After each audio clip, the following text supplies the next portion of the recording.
All right. What's up, Dub Nation? How's it going? What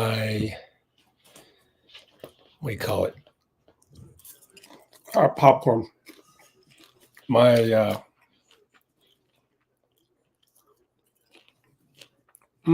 This is so good. Got it from the nearby movie theater. Pretty authentic. What was I going to say? Oh.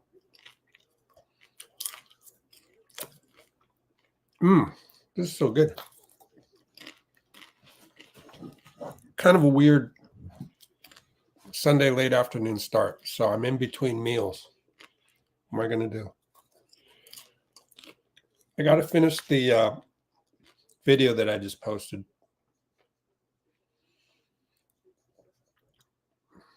Yeah, there we go. So it's Steve Kerr pregame. We should go ahead and play it. Let's go ahead and play it as we don't really have that much time. Throw up the screen in the back.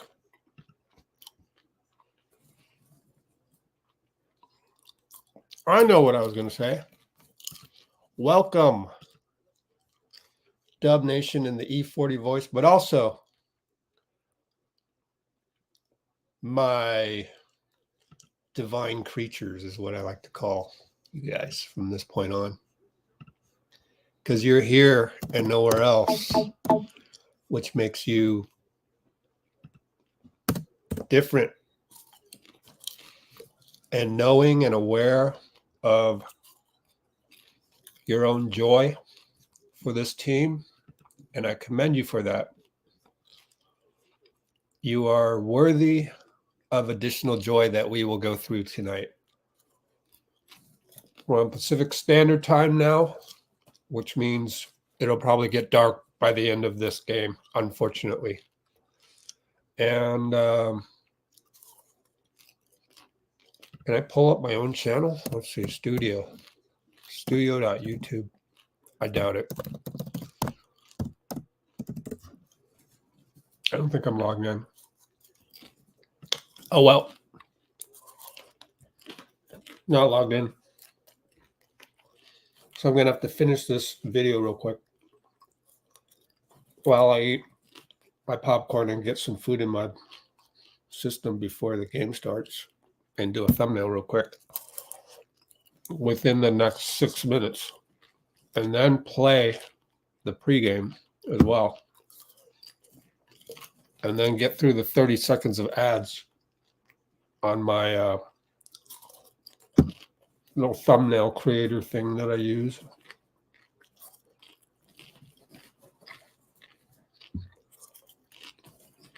Oh, so good. Trace Jackson Davis and Brandon Podziemski are back. And I heard a couple journalists on TV say that it was because Draymond said he wanted them on the podium. That's not correct. That's what you call pedestrian journalism. Clip that, send it to the folks at NBC. It's lazy journalism. Like, do your research. Like, you have OKC, who plays no traditional center. Then you have Cleveland. Then you have Detroit. Kerr said in the pregame, which we'll go through right now, that the plan was originally for them to come back for Detroit because they have a lot of big guys. Now, Cleveland has a couple big guys. Detroit has a lot of them. And it just made sense for them to come back either against Cleveland or Detroit. They wanted Trace and Brandon to get extra practice today, meaning they would miss today's game. But then Klay was questionable before the game. Therefore, they got him on the plane and got him over sooner than later.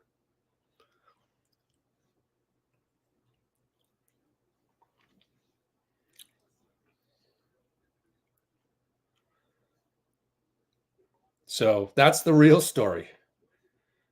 And ironically, NBC actually played that on the air just now.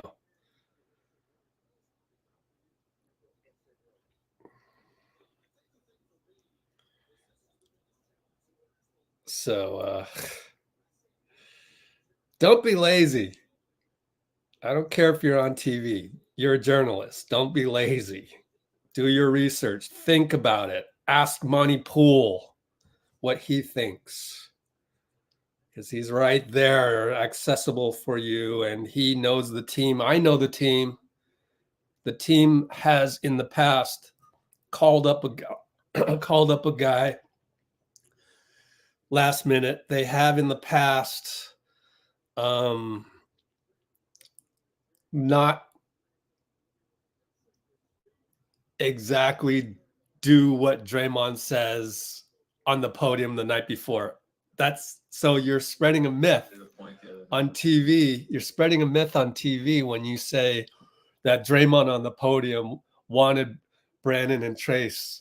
So therefore that's what they did. That's not correct. They're spreading the wrong context is what I'll say. It's not a lie, but it's the wrong context.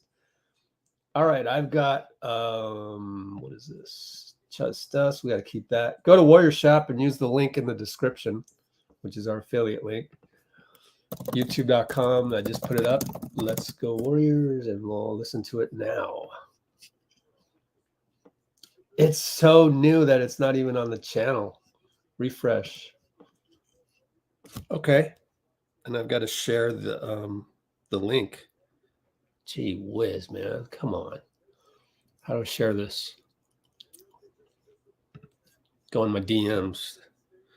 DM myself the link so I can throw it on this. Of course, every time I want it to copy paste via airdrop, it doesn't do it automatically. It only does that when you least expect it. So I wasn't able to airdrop my phone to my laptop right here. But let's take a look at Steve's pregame. That's hoodie you're ever going to need to buy. Bears after this, two more seconds. Skin hoodie. Did a point the other night. I'm sure you heard this say you thought not having the young guys hurt your energy. You did bring them back. Is that the reason why? Was it always the plan to bring them back? The plan was to bring them back, depending on how things were going in the trip. It was most likely going to be to fly them to Detroit after today's Santa Cruz practice. And we decided after Klay was banged up the other night to bring them back today to have them available for tonight's game. So they flew in late last night and they're good to go. What did you think about that from Draymond the other day saying, I mean, he really feels like they bring juice to the team? Yeah, they do. I mean, they're great. They're on the bench cheering every game up, and you know, I see it on tape when I'm watching the games over on my computer. I mean, it does stand out, and the vets like having rookies around too because they force you to do stuff. I think that's a big part of it. What have you learned about that particular time of the game to get the job done, and how have you guys done it so consistently? Well, the best teams are the ones that can get stops at crunch time, and you know it's hard to be a good team, especially on the road if you're not defending well. Last year was a good example of that. It was a bizarre year. We had a great offense at home and terrible defense. I mean, great defense at home, terrible defense on the road. It made no sense, but when you could feel it during games. We just couldn't get stops at key times. And, so all the best teams that I've been on have been able to get stops. And then, you know, at the other end of the floor, it's really about getting organized and getting good possessions, not turning it over, not giving your opponent opportunities off of mistakes, you know, to score in transition. And if you have the game under control, you're taking care of the ball, and you're you know, putting your opponent in the half court down the stretch, then your defense can take over. Cavs have had 6 different starting lineups in 6 games as a coach. How difficult can that be to manage, and what's kind of the key to getting things back on track and reincorporating players? Well, I mean, every team's different and every set of circumstances different. It's hard when it's at the beginning of the season because that's a time of the year where you're really searching anyway to try to figure out, rotations and so it's been a tough thing for JB to have to juggle this early on. But the thing that I always feel with the league is that it's such a long season that inevitably you're just going to have some spells like this. Everybody does. Just so happens for them, it's the first 6 games of the year. But I think back to 2 years ago, we won the championship. There was a point in February or March where we were banged up. We lost 6 games in a row. But we recovered, obviously. And so the main thing is just weathering the storm and, getting everybody to just continue to compete and trust that, the journey will get a little smoother as you go. This All right. is American Infrastructure. That's per pregame. All right, I'll stop eating in your face. Sorry about that. What time is the game? Says someone on Twitch. It's right now. Although read the description, I'm not going to just rebroadcast the game. That's illegal. And you gotta respect NBC paying millions of dollars for the rights to do it. Although Stream East circumvents that somehow. So if you really need to watch it and you have no other means, then that's great. Okay. So I don't do comparisons, rankings, awards, and predictions. And if you focus on too many predictions and whatnot as part of your way of finding and consuming Warriors content, then the flip side to that, the balance to that, is that it's harder for you to enjoy the moment, win or lose. So I want you guys to learn how to embrace and enjoy the process. Just like every time we lose, Steph goes on the podium and reminds you to do that. And yet you guys never listen. So I'm here to reinforce that because you'll forget. Hey, Rocket Mortgage Fieldhouse. I've been there a few times. After the game, that's the media entrance right there. And then you walk around. If you're crazy and you need to go that route, or you're crazy like me and you leave the arena like after midnight and the inside tunnel is blocked off and you actually got to walk outside for some lame reason. You got to avoid walking outside in Cleveland, but you can take the inside tunnel right to the train, which will take you to the airport. It's a super duper clunky train a la Chicago. But it's reliable and it's such a old train, man. But that's what gives Cleveland its character. So popcorn time. This is just my my lunch dinner. Raptors and Spurs knotted up. Here they go, overtime. Wemby's a league pass ticket, is he not? Let's see. Check how the views are doing on the pregame video. Normally I don't do pregame videos, but I decided to. Did you guys look at the OKC video? Because that one was nice. That one I had a ton of fun. It took hours and hours, but it was fun. Oh my gosh, it's so comfortable. Particularly when Steph was smiling at the free throw line because Mr. OKC Thunder was there. I got to find that. Here it is. Check this out. This is hilarious. It's right about there.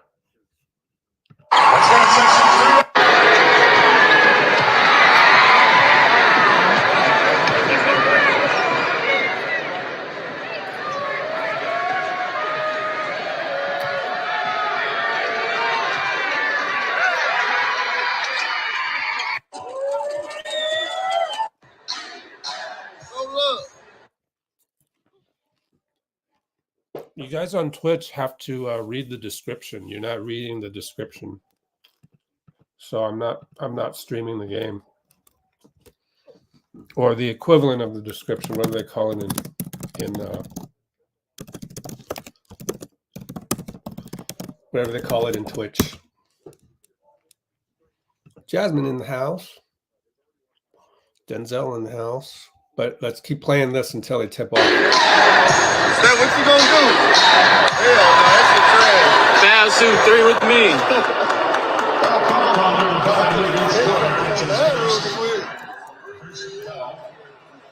Yeah, man.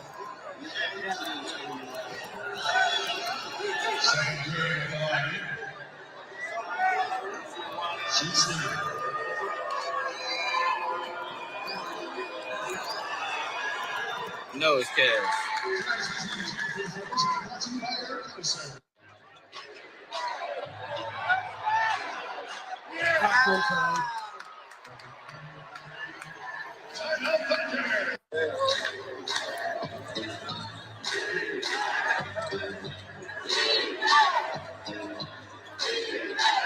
Uh-oh.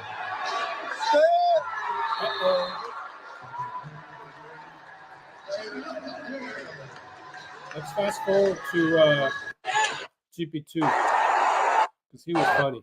That's GP2.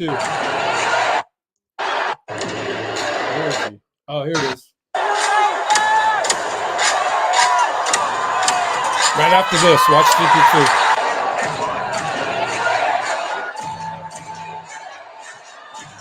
GP2 right here. He's hilarious.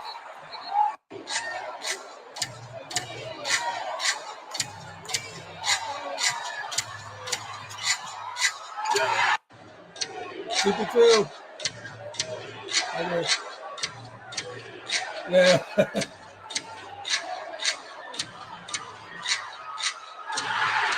And then here's another angle. GP2 right here.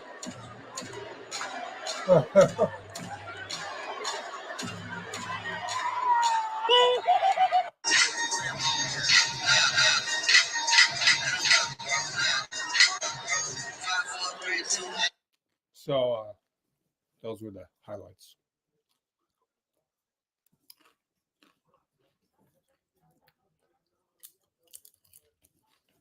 Good to have you, Conspiracy.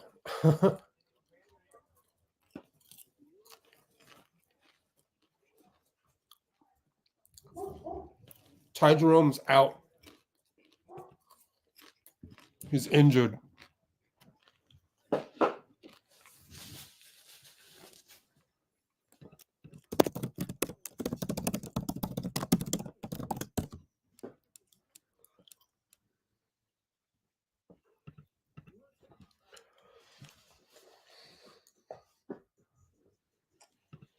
Oh, this is good stuff. Want to exchange jerseys and honor and celebrate that his arrival on the scene. But big win. Like we said, it's in any other Friday night. This is an in-season tournament Friday night, baby. Get that dub. Good win. Ugly as hell, guys. We'll take it. Chris Paul is such an asshole, right? How did it feel? We'll take it. I mean, do you guys notice these little things? It's hilarious. We're about to tip off. One simple but brilliant trick to heat your home in 90 No, be quiet.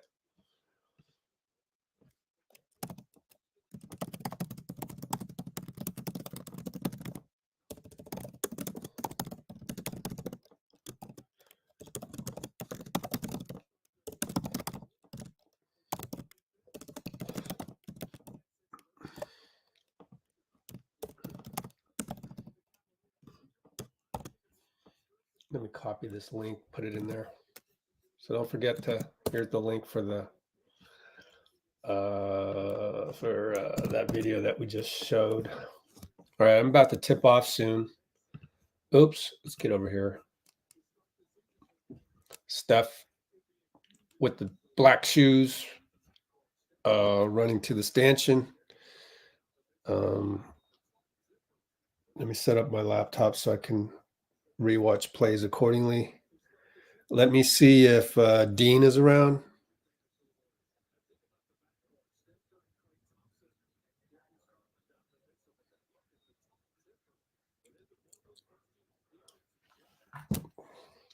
All right, about to tip off here.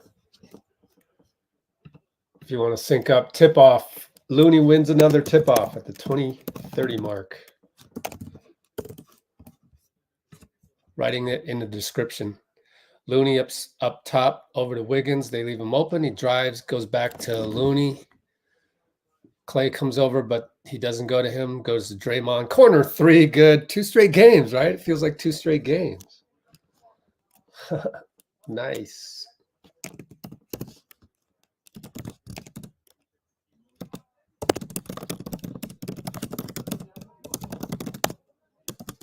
All right, Jared Allen with Garland wheeling around. Klay fouls him, no call. Jarrett gets the rebound. Donovan Mitchell for 3. They'd rather have the 3 than the foul.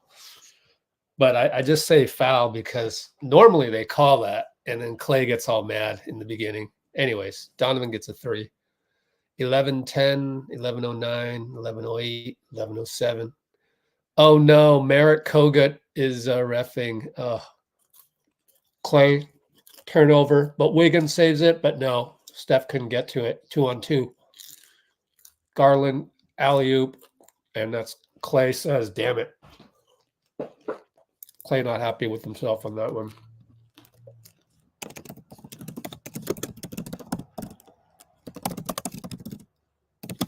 But he comes back and scores a 2-pointer.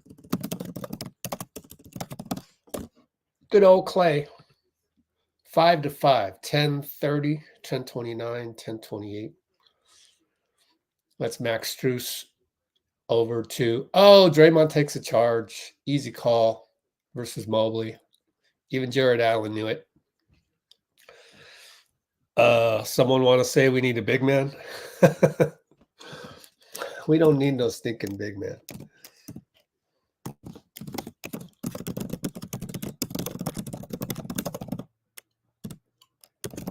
They play 2 bigs.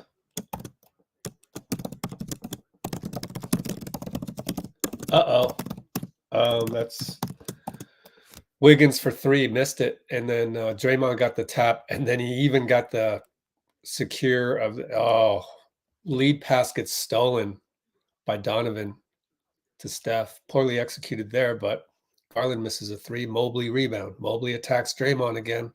Jump hook. That's the smart play. Just use your height in that case. We're down 7-5. Pick and roll. Steph and Draymond, and Steph loses it. And I think he's mad at himself. Like he's going, come on, Steph, dribble it better. Like dribble, and then do whatever move you want type thing. He's talking to himself. He was talking to himself in the last video, if you check that out. Donovan down the lane. Push shot, no good. Back rim. Looney rebound. Wiggins on the break. Gets the step, gets blocked, but it's a foul. Draymond gets hit in the family jewels. Hope he's all right.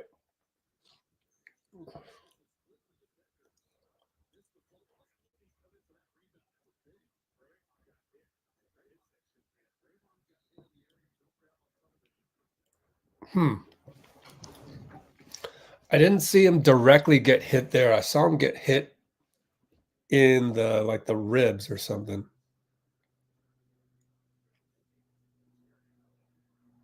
I don't know. Maybe he got hit in the ribs and then the rest of the leg hit the family jewels. I'm not sure. But he's all right. Wiggins misses another free throw. Good Lord. So many missed free throws. You could build a house of brick. Draymond's yelling at Kogut for the last contact. Probably not noticed or whatever, but he took the opportunity to yell at Kogut. Not that that's going to help. Wiggins misses both. You just can't simulate game free throws. I don't care how many you've shot. I'm sure he's shot 1,000 since last week. You know what I mean? Strus against Steph. Dray. Dray knocks it out. Wait, they have Strus, and then who else is that? Oh, George Niang. That's a super tall lineup. Super tall lineup. Actually, that's not Niang. Niang was out. They score 3 ball. I think it was Strus. Have to replay that. Meanwhile, pick and roll. Steph Looney. Steph for 3. No good. Looney rebound. They forgot to rebound or box out on him. I think Steph was just late to get out of the curl. Extra pass to Strus, wide open. Misses it. Draymond taps it. Looney taps it. Great tap. 2 taps in a row. Klay dribbles it up rather, carefully. Steph gets a 3 on the catch against Donovan. Ties up the game 10-10. Donovan tries to push. Gets Darius for 3. Misses it. 8:08, 8:07, 8:06. Klay shoots a 3 after Donovan misses the interception attempt, hits it, and Bickerstaff calls timeout because we've hit 2 straight 3s. This scoreboard's wrong, surprisingly. NBA website, $1 billion company. Can't get it right. 13-10, 8:03. Thanks to my dual streams of the game.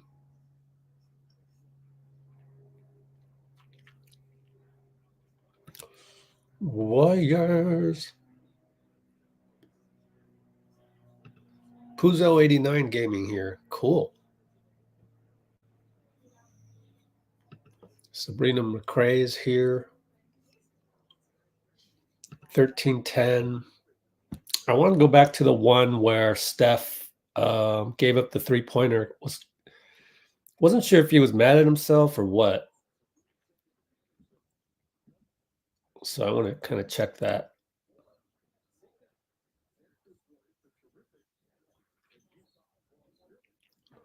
See if I can clip this just out of curiosity and then run it with you guys.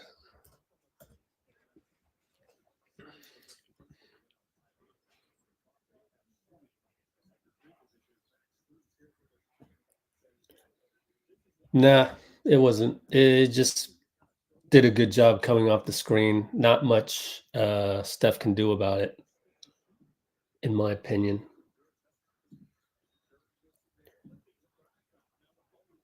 I think Bickerstaff's going to be more mad at the fact that they did not box out Looney that one time. If there's anything to be super mad about.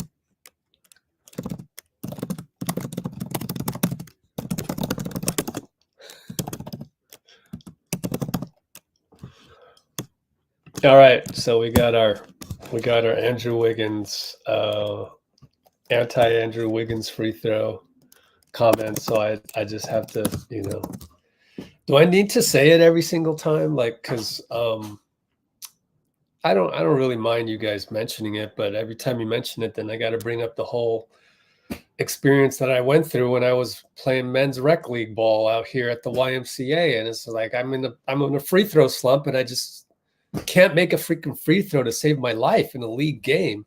It's all mental, and it happens. So I don't know. Get a 3 extra pass over to Niang.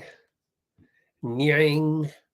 He's a funny guy, actually. I know this because of the behind the scenes stuff that I filmed in China. Klay got held. He goes, call the foul. And Kogut, was it Kogut? Let's figure out which one's which. 38. Number 38 is 32 is Kogut. Yep. And then the other one's Rodney Mott. And then Derek Richardson. Don't really know him that well. Steph comes around a curl, no good.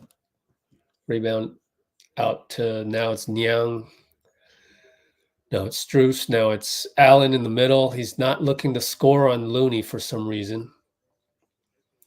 Now Garland wants to take Steph, but he finds Strus cutting to the rim behind Draymond, unfortunately. So Draymond lost him a little bit. Steph over to Looney. Post up Wiggs doubled. Is Draymond still hurt? Looney over to Draymond. Fouled. Seemed like Draymond was dealing with some pain or something before. Let me rewatch that.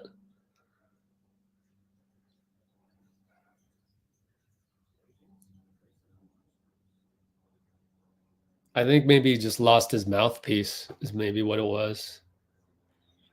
Makes a free throw, so we're good on that.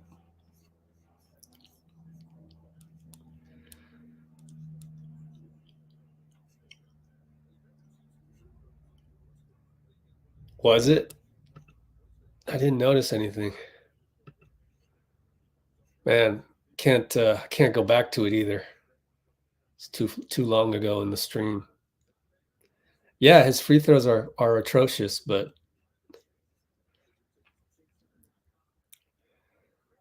yeah. Oh, different idea. Oh, it's mental work. Yeah. Yep.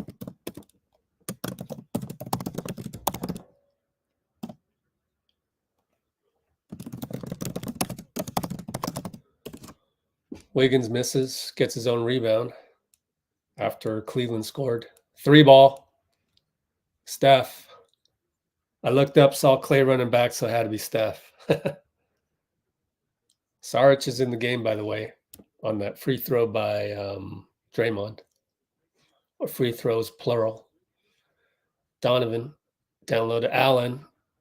It was not the best pass, and Allen threw it away to Klay. Klay will probe around, but bring it back out against LeVert. And then now Wiggs has the bigger Allen on him. Fades away for 2, hits it. 20-17. That's why, again, the games will be won in the margins. You know, we're plus minus 3 points, 5 points, starters versus starters. They're pretty talented. I mean, we're going now to Dario, who gets a rebound, by the way, after Strus misses. But yeah, it's gonna be pretty tight between the first 6 guys. Wow, Dario made a bad pass, but Draymond saved it. Klay will late shot clock, 9 seconds left. No good. Dario, tried to save it, but LeVert got it. Now LeVert is on Wiggins. Early offense. Jarrett is posting up Klay. Dario gets back. Look at Draymond close out on 2 guys, but they hit the 3 anyways. But it's pretty amazing how he closed out on 2 guys. So we call timeout. And watch that play again. Tied up 2020.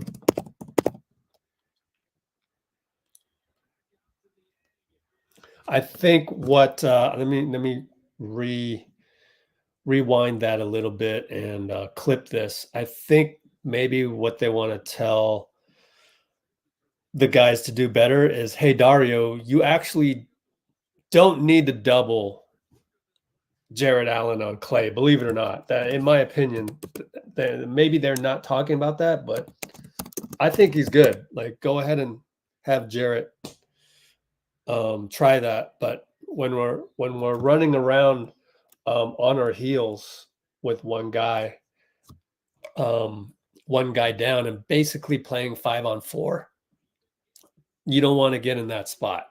But then also the offense has been a little bland lately. So yeah, I'm gonna write that in the notes. We are at the 4:55 mark, so about 5:08 mark.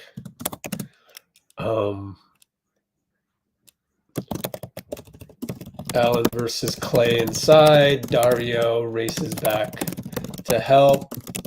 Dray closes out on 2 guys, but it's still 5-on-4. Dario should just let Klay go, because then also it's 3 points versus 2 points. I don't think you should ever double when it's Klay. Certainly not when it's Looney or Draymond, right? So bottom line, I don't think you should ever double when it's Klay down low. Just let him score the 2. And it's going to be a, 51-49% chance against Klay?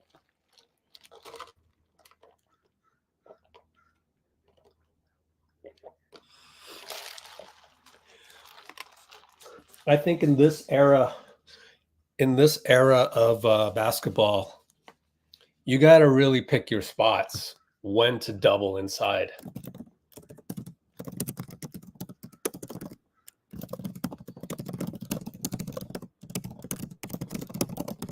So if Klay is one of those guys, I don't think you help him.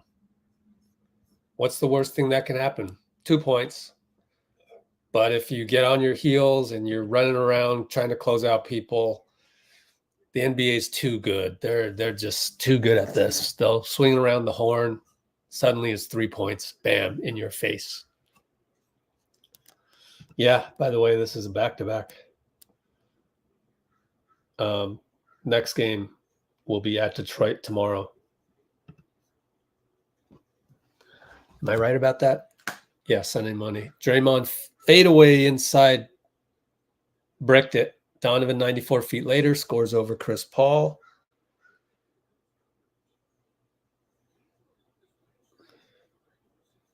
Yeah, tomorrow Pistons at 4 o'clock. Steph hits a 3. So I actually wrote in the description the next game tomorrow is at 5. That's incorrect. 4 p.m. tip-off tomorrow. Get home early. So Steph scores a 3. We're up by 1. And they score inside. Tristan Thompson. Oh, gosh. Hello. Tristan. What's up? He and Draymond are now good friends. Oh, Chris Paul lost the ball. They could have called palming, but I think he legitimately lost it, in which case you can pick it back up. Steph had the lane on Tristan, gave it to Draymond for 3. Sorry, I'm just starving. GP2 in the house. He's a game changer against Donovan. Now it's Tristan against Dario. What a matchup. Tristan on Dario. I'll call him George. George Niang against Draymond. Over to Donovan for 3. Draymond rebound. Steph says outlet over there to Chris. Chris brings it up left side. Tristan shows to give a half double team. Steph pops out, gets fouled. No call? Okay, they called it. Everybody left the scene. And Steph is talking to GP. I wonder about what. Great pick by Dario. The first time. Let me watch. Oh, I'm way behind because I forgot to go back to live on that one. Yeah, Tristan was all over him.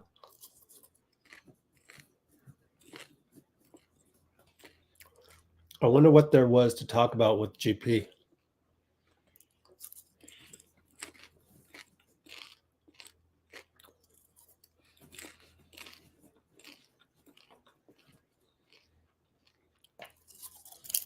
I don't know.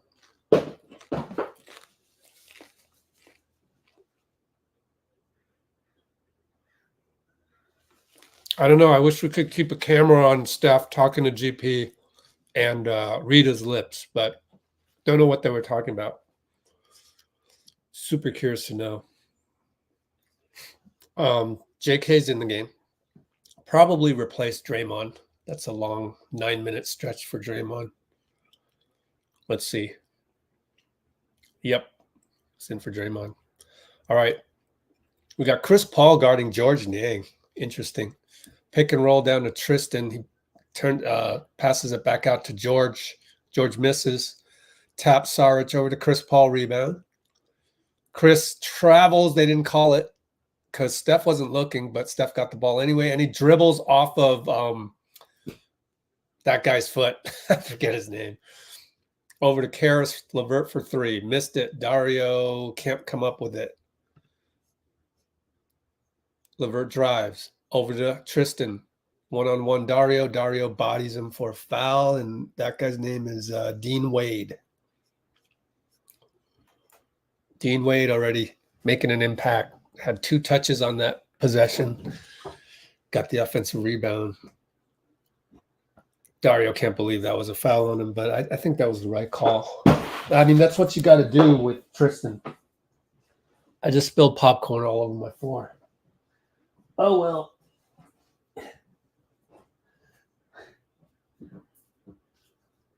That's what I get, right?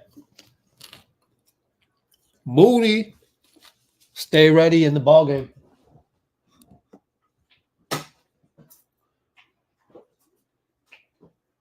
Stay ready in the house. Steph comes out. I'm still picking up popcorn. Second shot, no good. Dario rebound. Stay with me. Chris Paul. JK. One-on-one. Over to GP. It's late shot clock. He loses the ball against Tristan. No, he tapped it to Moody. Great hustle. Jonathan goes down the lane. Oh, no foul. Oh, I thought he was going to dunk it on him. He switched it over. I wonder if he could have dunked it. Meanwhile, who's that? Karras? No, Winston Garland. Darius Garland gets to the free throw line 94 feet later. Oh, I think he could have dunked it. Oh, my gosh. 212 mark or so. Man, instead he got thwarted. You might as well try to dunk it if it's going to result in that.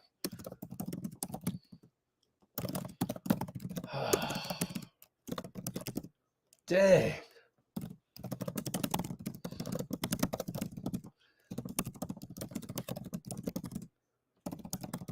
If you're going to get your scoop shot blocked, you might as well try to dunk it in his face the first time. I don't know why you change it up midair. What's going on? We're waiting for infection control on GP. 2:03 to go, dead ball. We're up by 2 despite everything. Yeah. Long Lamb over there. That's his name. Vietnamese dude fixing up GP's cut. I guess it hurts because GP's like this. Shaking it off. Right? Hasn't been a lot of dunks lately, huh? Dray has 2 threes. That's great.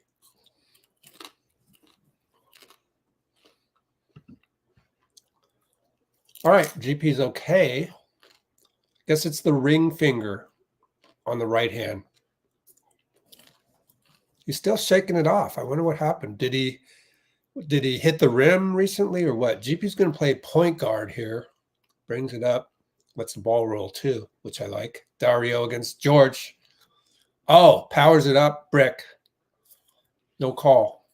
Probably shouldn't have done that. That was too much. Garland goes past Chris Paul. Oh, gosh. Garland knows he can do that against the old guy. By the way, Chris is wearing a left, what do you call that? Neoprene thing. Jonathan stepped on the sideline again. Do you guys remember back in the day? For some reason, I remember this. Mitch Richmond as a rookie, man, he stepped on that sideline so many times.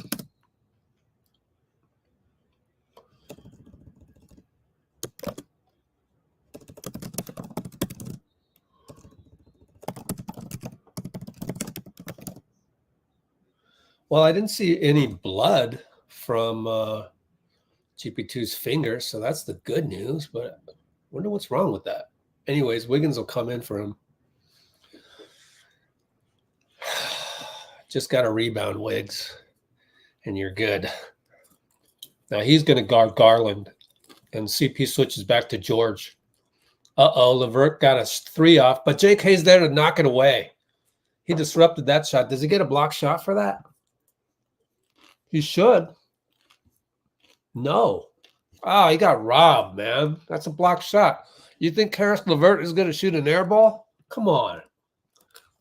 Scorekeeper errors. What a recovery. Meanwhile, Moody got fouled on the rebound. And Garland's going to go over and talk to him. Both are clutch agency clients. Rich Paul being their agent, I believe. Oh, and it worked. Moody missed. Let's see if they talk again. No, he's ignoring him.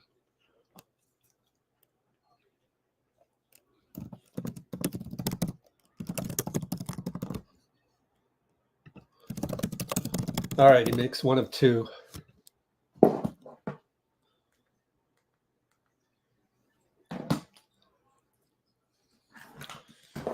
And it'll be JK switches out there. Tristan handoff Garland. Down to Tristan against Kuminga. Blocked by Kuminga. He gets it back, though. Over to George for 3. No good. Rebound Wiggs. Oh, JK. He's playing so well lately. They got that block this time, I hope. Chris Paul 3, no good. Over to George. Over to Garland right side against Wiggs. Uses Tristan, but doesn't use him, and then loses the ball straight to Moody. Free steal for Moody. Wiggins brings it up. Dario now. You got a mismatch over there. Chris, notice that one. Chris against Tristan. He'll just back it out. Goes over to Kuminga. Shoots a 3, no good. Wiggins fights. George Niang fouls Wiggins. 18.9, we're up by 1. We're in the bonus, so Wiggins will shoot 2, and everybody just pray for him. Just get ready. Send him the message to make the free throw. So it's gonna require an extra dimension now. It's gonna require some mental telepathic energy to go towards Wiggins to make free throws now. See what happens. Of course, my stream's late, so he's hits it. Line drive, good. We got some defense in for the last 18.9. GP2 and Looney come in. I thought I saw Moody come out. Dario comes out and Moody comes out. Yeah, saw the headband running away. GP2 is the best defender. Not starting in the NBA, I'll say that much. Pretty sure I'm right about that. He's up there. Oh my God.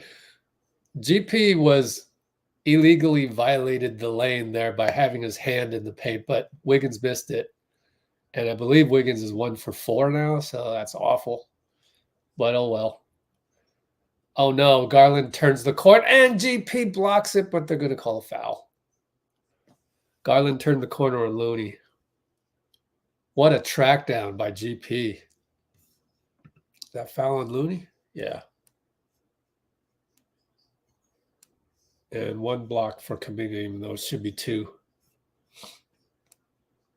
Wow, we've got 80 concurrents.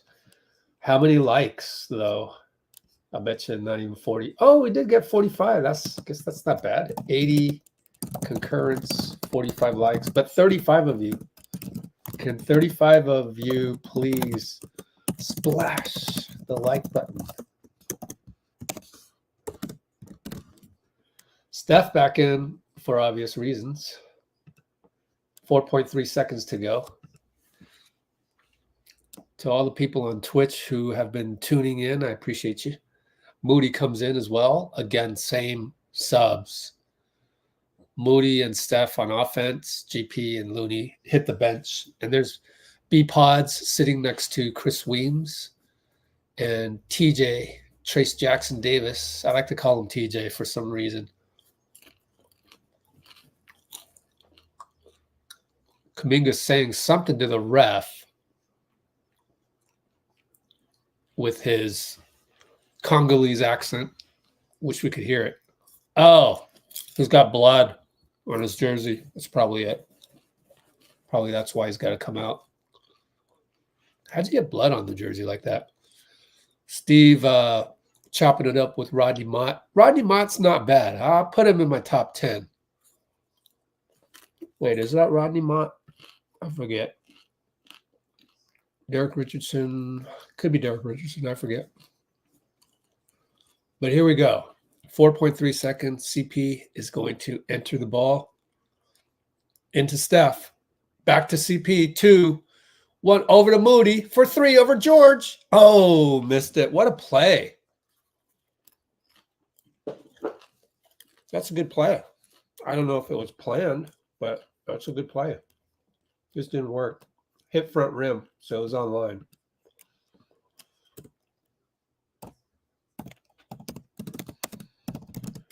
Good 94-foot play.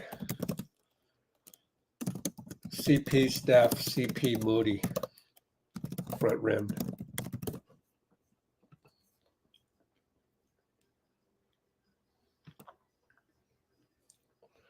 All right. So what's the score again? 30-29? Yeah. Nice little walk in the park so far in the Q1. Wait, that's not the right metaphor. Walk in the park is when you're blowing somebody out. Nice little stroll down the neighborhood so far. It hasn't been pretty, but it hasn't been that ugly either. Yeah, a lot of bleeding going on. Although I didn't see Gary bleed per se, so I'm still wondering about that. Maybe his finger bled. Don't know. I'm enjoying some lunch. I mean, dinner. Some dinner right here.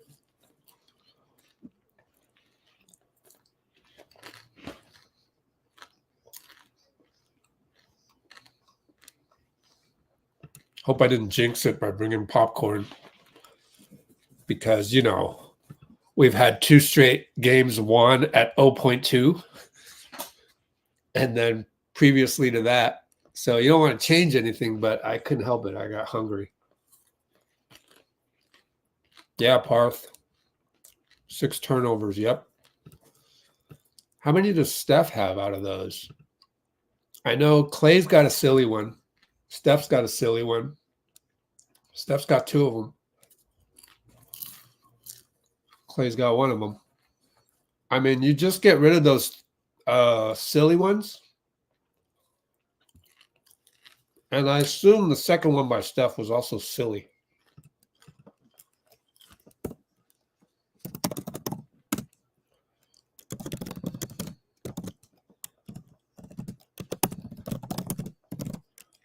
Silly ones by Splash Brothers. Remove those and you only have 3.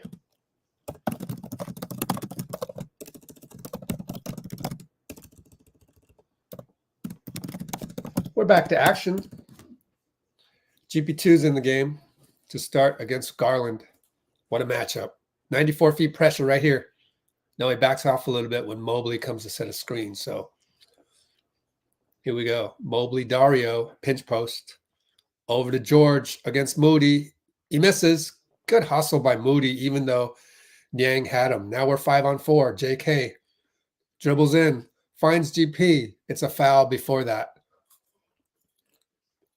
Easily got by Mobley. Fouled him. JK putting pressure on that rim. I love it.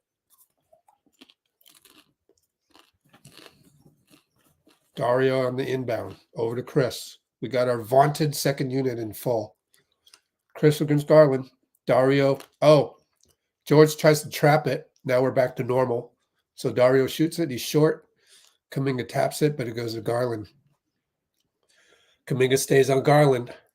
He attacks. It's going to be a reach-in, blocking foul, Kuminga.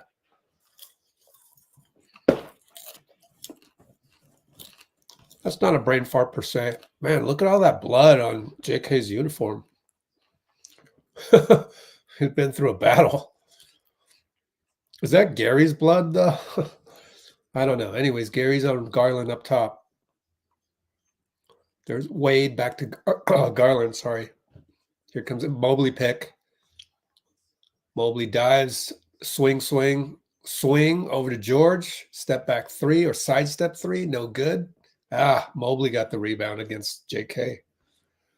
They left Wade wide open, but Dario gets the rebound. Or Dario left Wade wide open. JK switched on to Mobley. Pick and roll GP CP. CP against Mobley. Over to Moody. Moody travels, no call. They're not calling anything today, which is good. I don't mind. I'm still going to say what I see, though. JK will pull up from 2. It's a near air ball. Not a very good sequence there, and I think CP will have to put on the clamps pretty soon next time. Ball goes back out to Wade for 3, and that's not great defense. And immediately, Weems and Steve call for somebody. Wonder what that's about.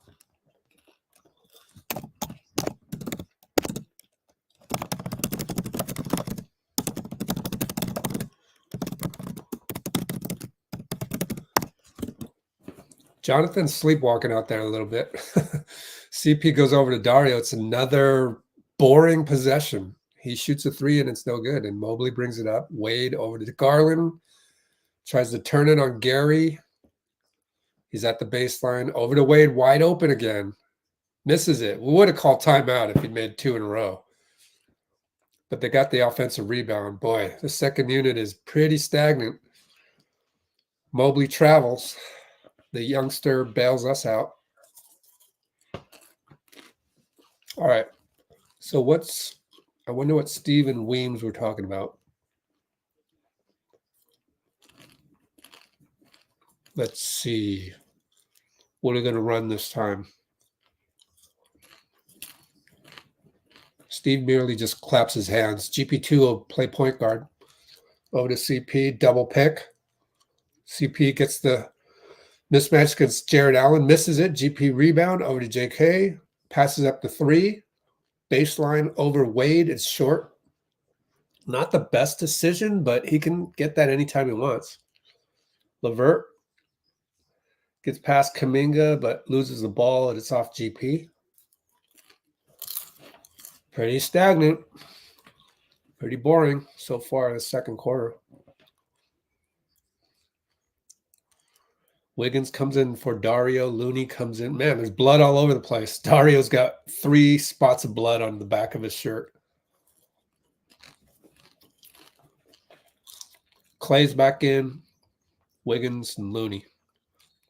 Garland, 3 ball. They call a foul on Wiggs? Well, it's all right, Wiggs. He made the 3, so he splashed the 3 that doesn't count. I'll take it, even though it's the second team foul. Oh, he grabbed Allen. I think that's unnecessary. You don't need to call that. It's just a screen. Don't call that in the playoffs, please. Allen, lefty, no good. Mobley got the rebound against Wiggs. Kuminga has to close out on Garland. It's no good. Brickfest this quarter. Looney rebound. Outlet Wiggins. Right side. Sizes up Levert. Pick and roll Looney. He actually, that looked like an illegal dribble. But anyways, Klay ends up with the ball on the baseline. Shoots it over, I think, Allen, and he missed it. Not a good shot. We've had like 4 straight not a good shots. Garland up top, weaves around, does what he does best, but he missed it, in and out. Wiggins rebound. Man, at this rate, we're not going to hit 40 points. JK, Euro, probably traveled, no call, bricked it. Looney got the rebound. Cavs got pretty good defense, though. Chris over to JK for 3. Short. Good choice. Good choice. It was open. It was offensive rebound type deal. Up, Garland took JK and draws a foul. I believe that's 3 on JK. Well, they only got him down for 2, and the box score is faster than I am. So, okay, I'll take it. Yeah, we've missed 11 in a row, and we're still down 2.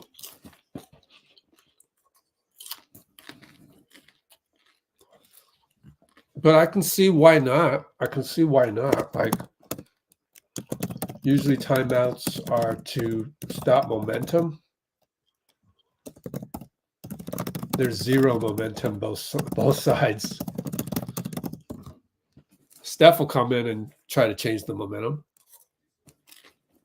12 shots in a row. Steph's back in.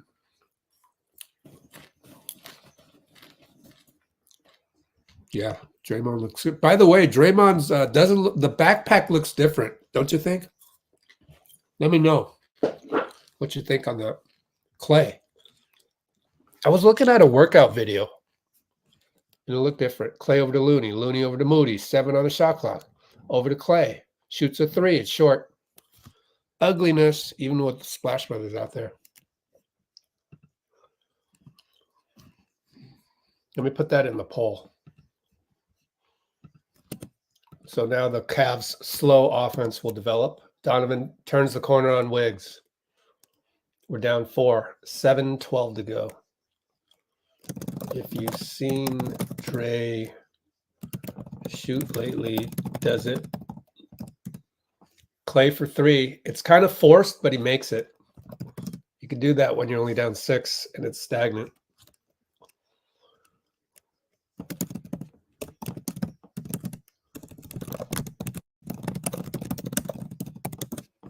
Put that in the poll for you guys. Let me know what you think. Want to know your opinion. Moody for 3 on the catch from Steph. Nope. This game's shooting percentage must be atrocious. 32 for us, 39 for them. And it ends up that Bickerstaff calls timeout. 36-33 Cleveland.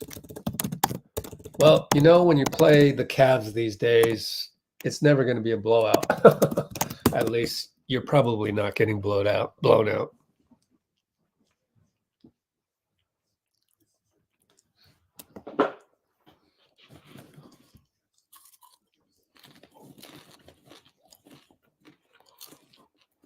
Well, I think the important thing is that Draymond is back, and he's the one that's kind of the hub of the wheel, if you will, the fulcrum.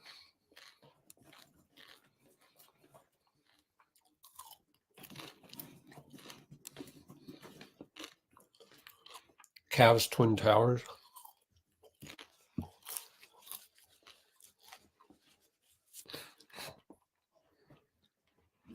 I want to say more specifically that I think it's let me put my answer in there to that at the 103.30 mark.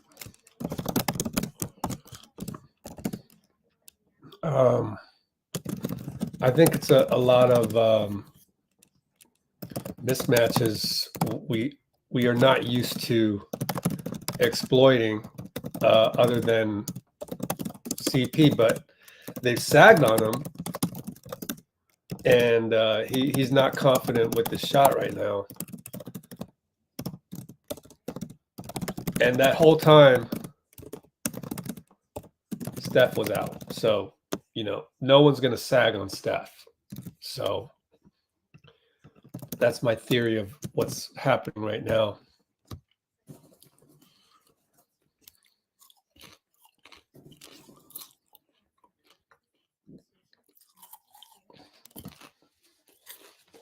So the answer, bottom line, is yes. The Twin Towers is ultimately, bottom line, causing us to miss more shots, but it's not because that they're smothering us. In fact, they're sagging off of us, or, you know, we try to get past them. JK makes a move and Jared Allen fouls him immediately because there's nothing he can do. Or was it Mobley? I can't remember. So I think that's what's happening. Havoc Strawberries in the house. I think Draymond is in there, right?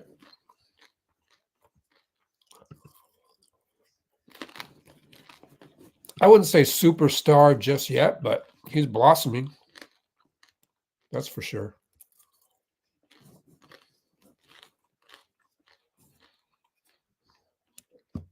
All right. Thanks for letting me eat popcorn. Not that you have a choice. Starters back in, basically. Donovan finds Mobley from 3 in the corner. Missed it. Looney rebound. Draymond brings it up. Looking for Wiggs. Back to Dray. Back to Klay from the curl. Shoots a 2 over Strus. It's good. That'll get you going. That's why they're generational shooters, my friends. 10 points in 10 minutes, says NBC for Klay. LeVert against Steph. LeVert, left side, fadeaway 2. Oh, it's good. Good shot. And that's what you're relegated to the rest of the NBA. They got to just rely on the talent. Steph from Dray, 3 ball. Good. Good old Steph to Dray handoff screen. Works like a charm. 80% of the time, 90% of the time. LeVert for 3. Air ball. Jared Allen over to Draymond on the save. Outlet Steph, right side. Stops his dribble, finds Looney. We're 2-on-1. Wiggins down low against LeVert. Stuck. He lost the ball. LeVert sneaking his hands in there a couple times. Draymond with Klay wheeling around him. Goes over to Wiggs. Wiggs will fade away 2 over the shorter LeVert. It's an air ball. Looney got it. 3 on the shot clock. Draymond push shot. Brick. Dang it. Mobley rebound. We're tied at 38. Strus with an illegal pick. Donovan pulls up for 3. You can't pick a guy like this. That's football. That's not basketball. But they let it go. They're not calling anything. I'd rather have it this way. Steph fakes a 3, goes down the lane, too far under. Lost it. Mobley. Not lost it, just missed it. Mitchell down the lane, finds Strus. Doesn't have his feet set, so bricks it. Mitchell just shoots the 3-ball rebound, and now that we're losing the 3-ball shooting contest, Steve has to call timeout. 41-38 with 4:26.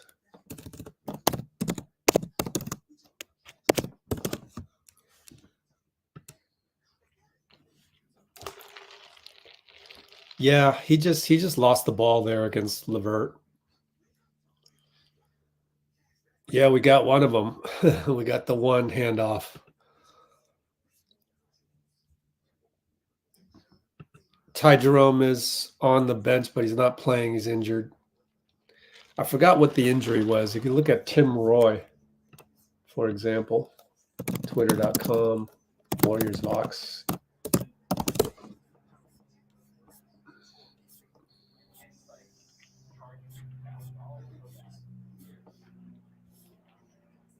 Little castle in Cleveland on the Jumbotron.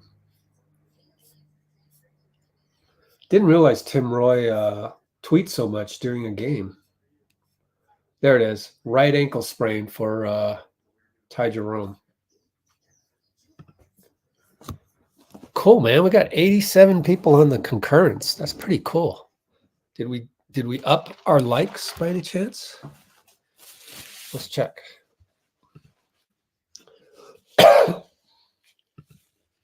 Only 53 likes. I only got 8 more likes.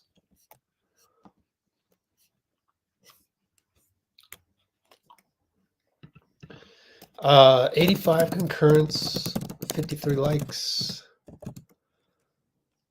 Can 32 of you please splash the like button? Thanks. Let's get some more people like you in here. Man, we've only scored 38 points through 1 3/4 of play. 1.75 quarters of play.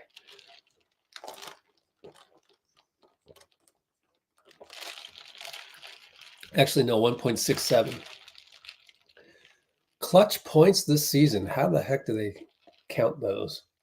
Well, Steph leads the NBA in clutch points. I guess LeBron's up there. Donovan's up there.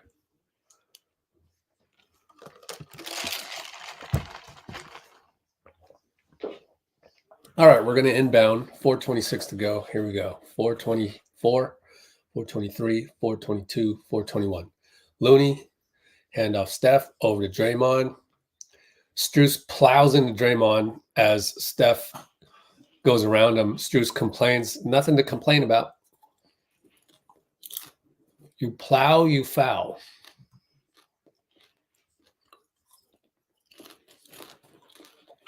Oh, they just ran into each other. Okay. But in basketball, when you do that, that's a foul on you, not a foul on Draymond. All right. Dray against Wade. Is that Wade? No, Niang. Over to Klay against Donovan. 7-6. Gary has to shoot a three. Hits it. Over Mobley. Catch and shoot with Klay.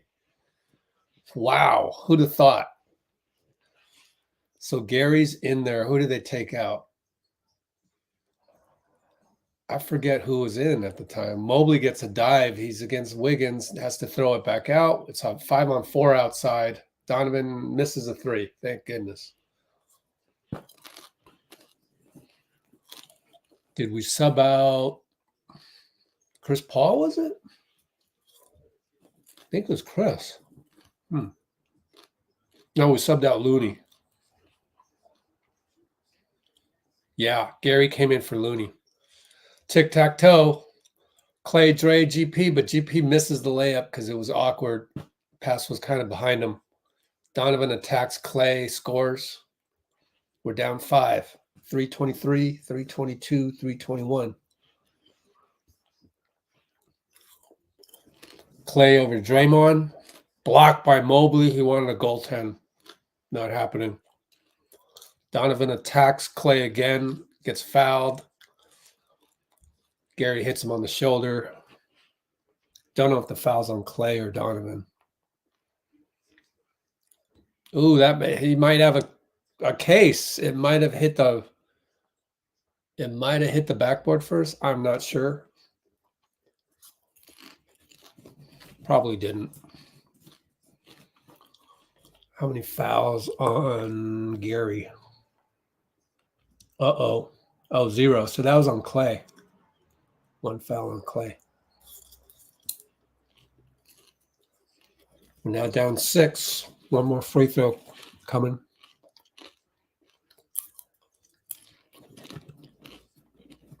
Not much energy. Well, I think the Cavs will do that to you. They are definitely an old school type team.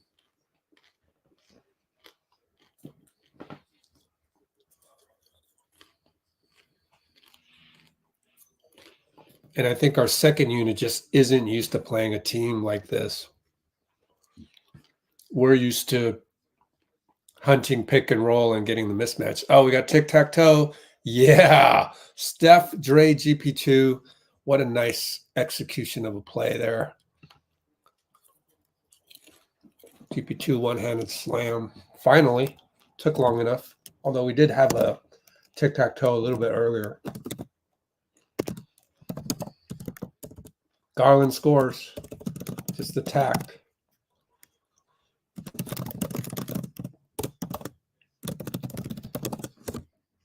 All right. GP2 corner. Tristan. GP drives, finds Steph. He doesn't shoot the three, even though Strus was late. Swing over to Gary with 5 seconds left. No good. I think Steph should be a little bit more selfish right now. We're down 7 with 2 minutes to go, or 2:07. 3 ball. Was that Donovan? Not a good shot. Over to Steph. And it's a turnover. Steph can't believe it. But George is like,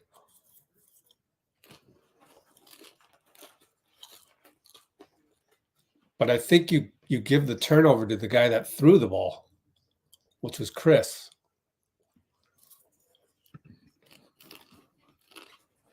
Yeah. Steph's still only 2 turnovers. Does Chris have 2 turnovers? No. Who got the turnover? Well, GP fouls Garland. We can't seem to stay in front of Garland.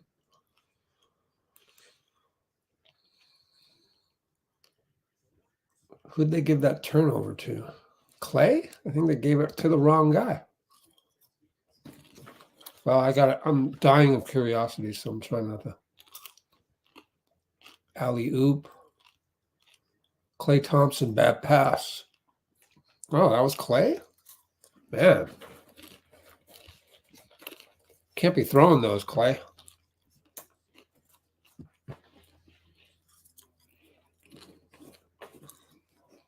Got the dad and the 3 sons with Warriors jerseys or Warriors paraphernalia. All right. We're down by 9. It's slow dripped to a 9-point deficit. Come on. Got to get something right here. Chris and Gary. Over to Gary. Over to Steph. Pick and roll Gary. Back to Gary. Jump hook miss. Garland. Over to Strus. Garland touch pass, no good. Draymond steal, but Klay got it. Klay might get the steal from the scoreboard or scorekeeper. Draymond deserves it. Over to Steph, one-on-one. Strus beats him baseline. Stepped on the line. Or Mitchell does this, so he palmed the ball. What happened there? Hold up. I got to replay that. If I can get it there. What? Did he step on the line? I don't know that call. Anyways, they miss. Steph gets downhill on the rebound. Attacks. No call. Gary, tip. Klay. No good. Now they've got 4-on-2. Good Lord, man. Garland, bye-bye Draymond. And 1 Draymond. Kogut calls a foul on Chris Paul, I believe, so it's an and 1. They've slow dripped it to an 11-point lead or deficit for us. Yeah, it's a foul on Chris against Tristan. So Tristan will shoot the and 1. Klay was arguing with 71. Rodney Mott. Could be down 12 here. Steve can't see the replay, but Chris clearly grabbed Tristan. I think just out of frustration. Tristan makes it. We're down 12, and against a team like this, man, it's like a 20-point deficit to OKC. You know, it's like they play so slow. We're gonna have enough. It's gonna be a long road back. Draymond gets fouled. Another tic-tac-toe style of play. I wonder what were they focusing on Steph way out there? Look at the replay.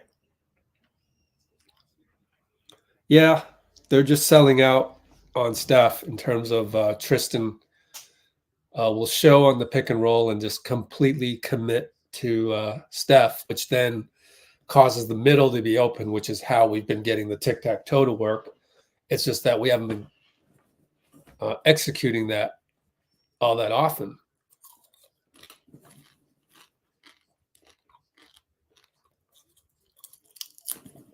All right, Draymond makes both. Down 10. You just need one stop right here. 24 seconds to go.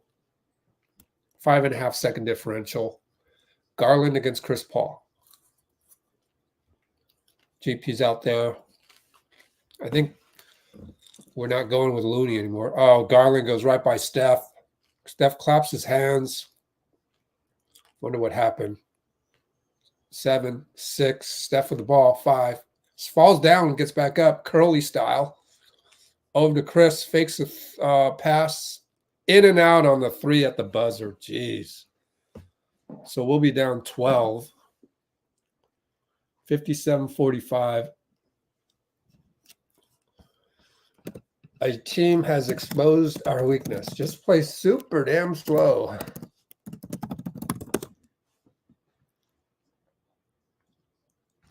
I'm trying to figure out what happened on the. Was that just entirely Steph's fault for losing Garland, or what was going on here?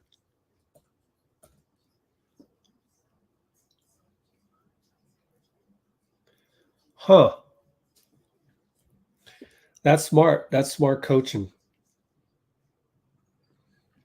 That's Bickerstaff finding something with us. That's excellent game planning.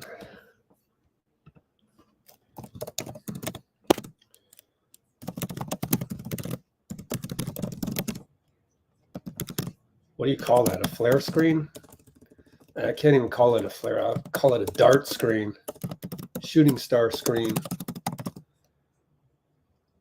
That throws off our coverage because then Gary doesn't know whether to switch or not.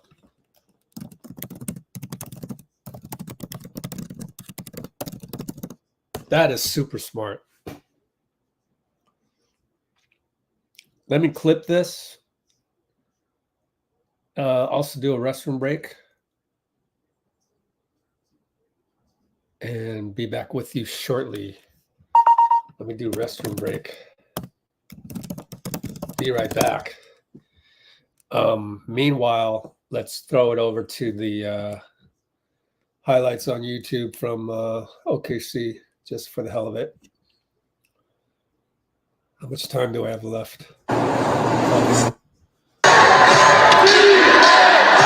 Be right back.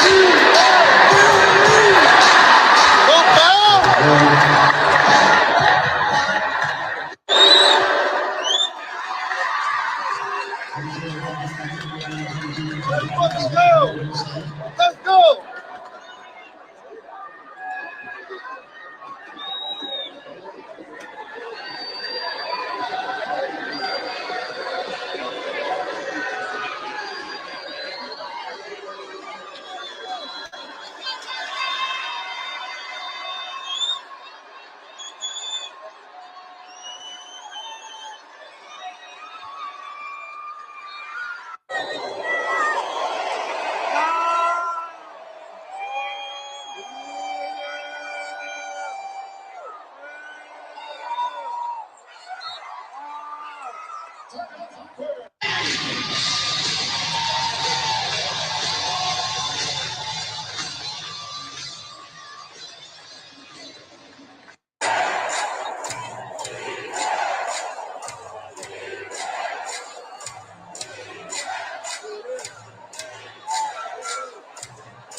All right.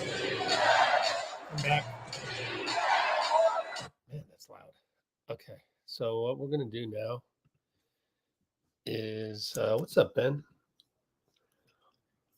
Bench was not good. Free throws were meh. Let's see. What do the free throws look like?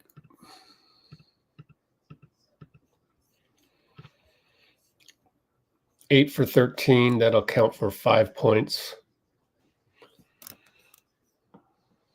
Okay. So let me show you this.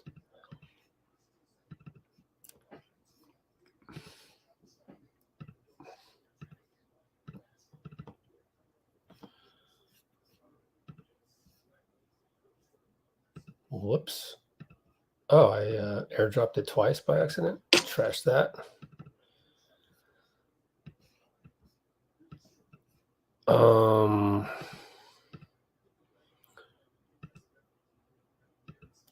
So let me throw this up, but then let me also, I want to look at,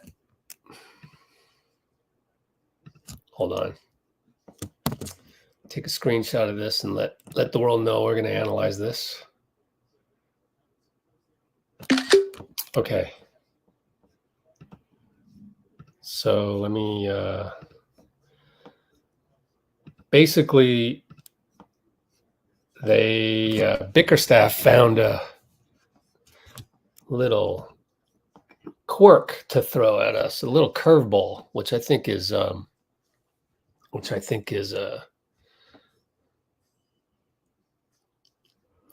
can we stop with the unacceptables? I don't like it when people say unacceptable. Stop it already. You're not the judge of anybody. Anyways, the poll ended up with 77% thinking that, yeah, seems like Draymond has uprighted his shooting style just a little bit.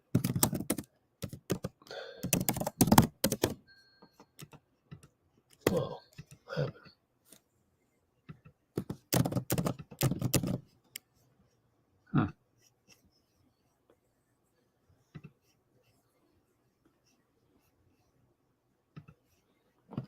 Having a little bit of technical difficulties right here. So hang tight. Okay, I've got to tweet this out and do this stuff real quick. So I'll be with you shortly. Save. Find the link for this. Okay, here. Copy text.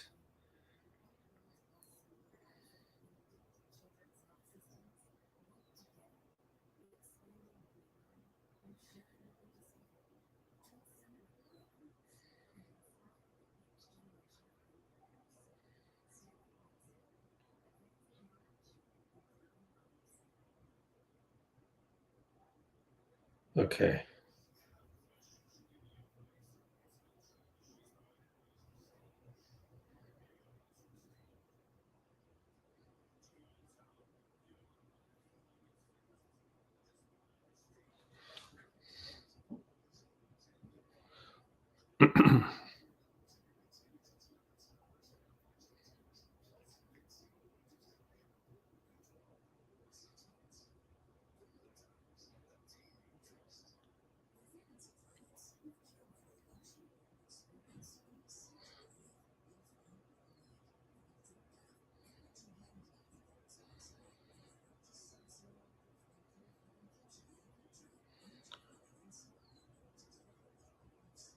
All right, do that. Send that off.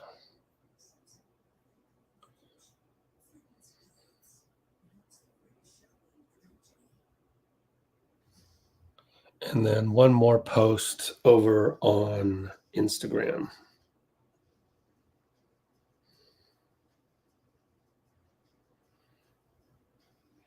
Looking at the play before halftime.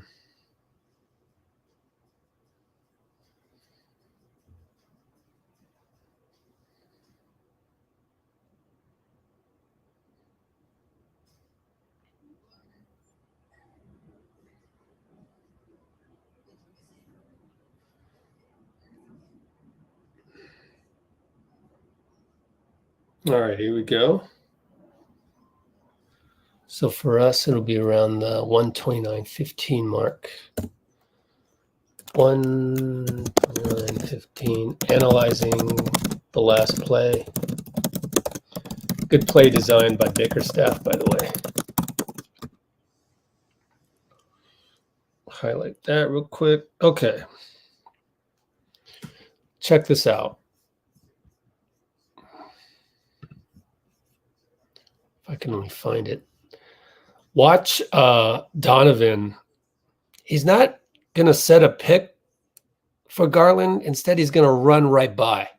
And what that creates is that now this takes extra game planning. This is good extra game planning. And it makes me wonder, what's Cleveland's schedule like? Did they have time to game plan this? Let me look at BK Ref Darius Garland real quick. Game log. Did they play yesterday?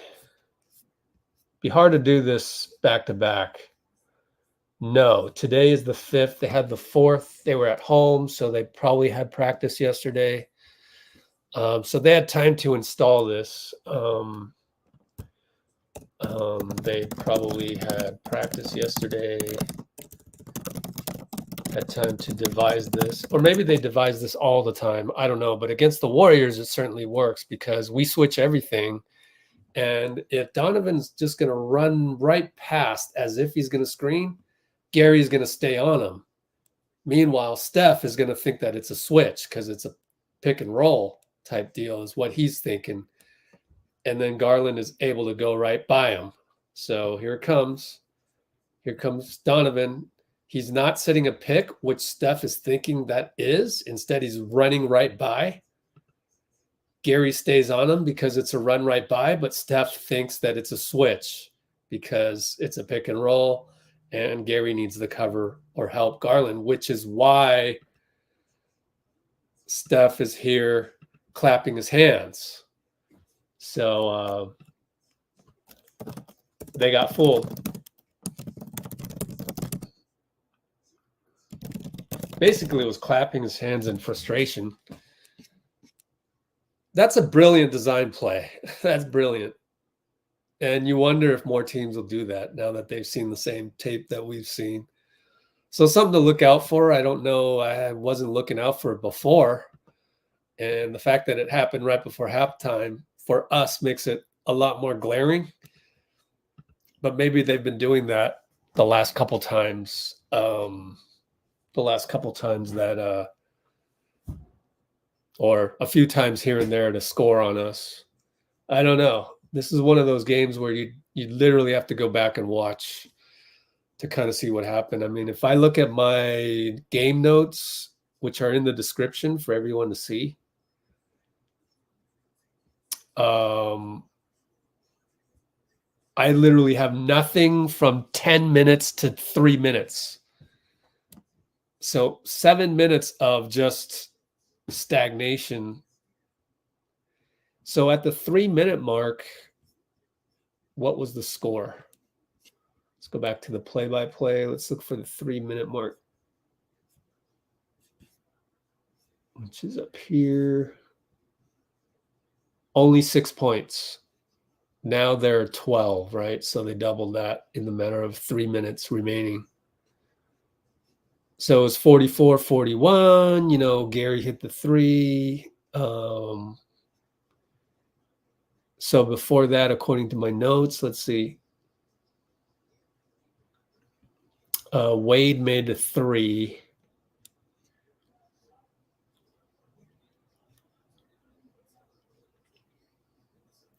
Oh, we had a lot of those. That's when Bruce was like, "Oh, is there twin towers causing us problems? Are they smothering us?" And I was kind of like, "Well, they're not so much smothering us; they're backing off on Chris Paul." So I think the game plan is number one. When that second unit comes in, I mean, I'm just guessing here, but my guess as to Cavs game plan: one, let CP shoot, sag, which you kind of have to do, being a bigger team, anyways.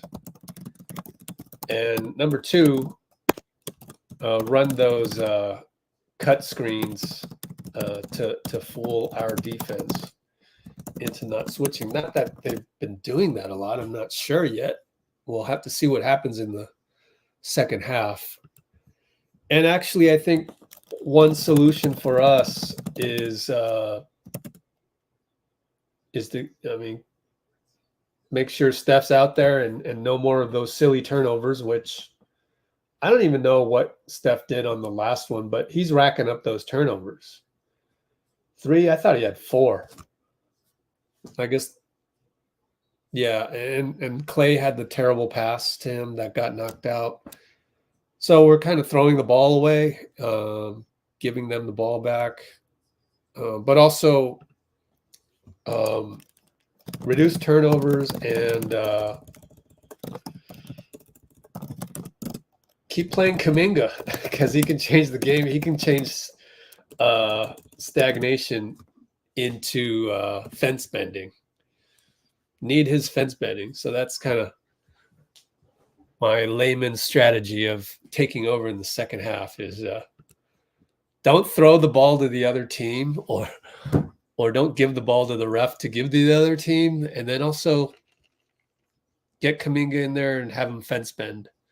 They run pick and roll over to Mobley, fadeaway, no good. Draymond can't pick up the rebound, and Jared Allen slams it home. Just fell through his legs.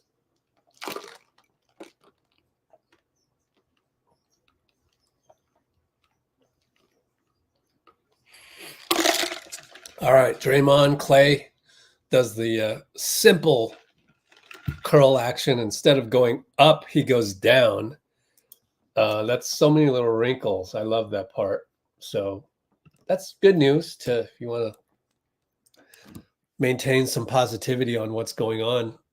That was a nicely designed play as well by our coaching staff.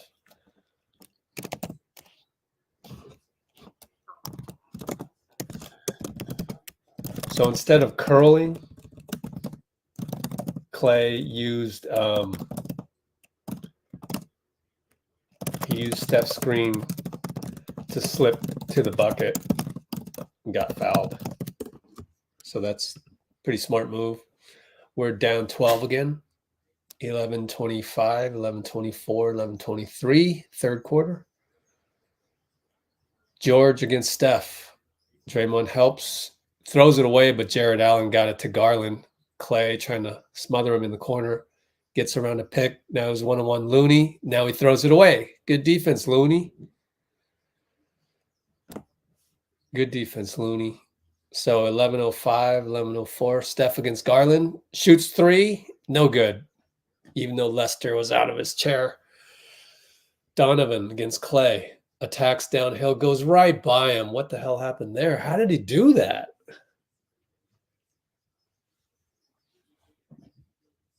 That was odd. Klay for three. Front rims it out of bounds. Let me see what happened there on the Donovan getting Klay downhill. He just did the wraparound on him. Man, that's too easy, though. And you just saw the replay on the NBC broadcast. Anyways, that'll be Mobley at the pinch post, trying to find guys opposite. Nothing. Garland. That's a turnover on Mobley. He double dribbled, I think. Careless mistake, but we'll take it. Looney, handoff Klay. Klay up top. Two guys on him. Back to Draymond for three. Backpack. Short. Looney. Oh, he had Steph, and then Dray found Steph. What a play by Draymond. That's incredible. Dray finds Steph after Loon missed him on the O-Reb. Donovan with a talented fake down low. Steph steals it from Mobley. Got to take advantage. Down 11. We've only got +1 on this. Steph down the lane over to Dray. Gets fouled. Is it Mobley or Allen on that one? Let's see. 1 foul, 3 fouls. So that's Mobley. 3 fouls on Mobley. That's good. Get some length out of there.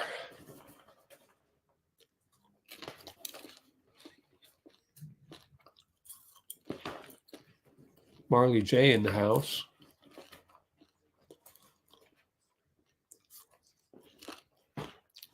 Ren wants TJ, but like for who? Looney? You gotta always think about for whom. You can't play 6 guys. I'm just trying to make you guys comment with, the next step already talked about. Donovan for 3, misses it. They missed a lot, and we're only down 9. I mean, we've only shaved it to 9. Steph against Strus. Step back. Gotcha. No, it's short. It was online. Mobley got the rebound out to Donovan. Finds Jared Allen wide open. Somebody forgot about Jared Allen. Let's see what happened on that one.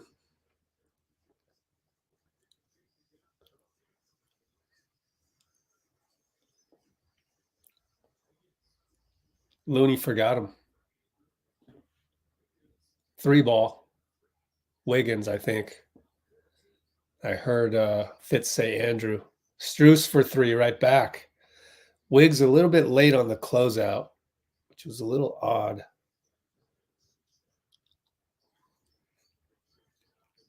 Looney over to Wiggins post-up baseline.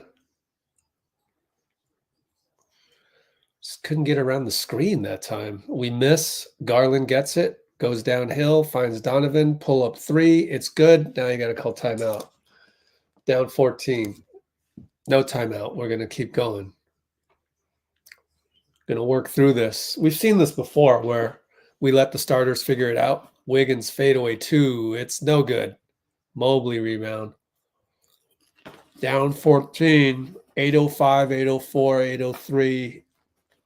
Garland with a fake. Nice fake. But Steph steals it again, and Garland's frustrated. Steph 3-on-2. They foul him. Got to know that foul's coming. Steph wants a, what do you call it? Take foul. Now they're going to look at it. Donovan can't believe it. I think you got to look at it. Wait, do you even look at it?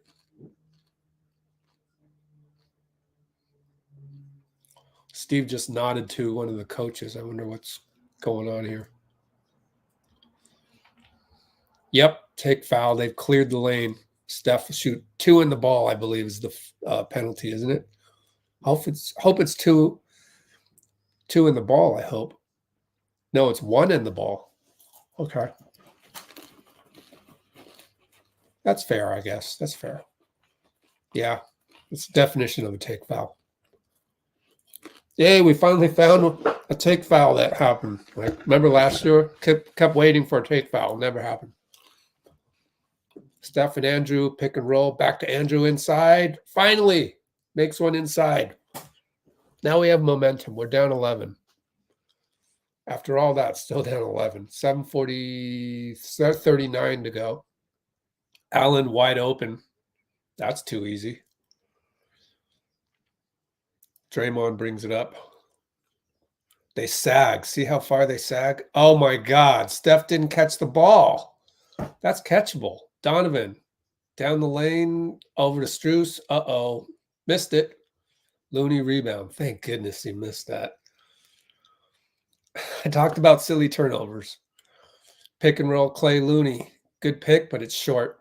Right back to Klay, though.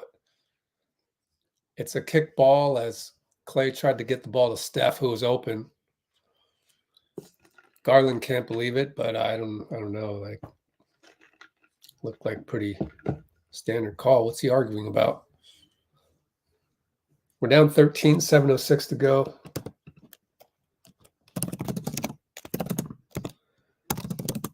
Timeout.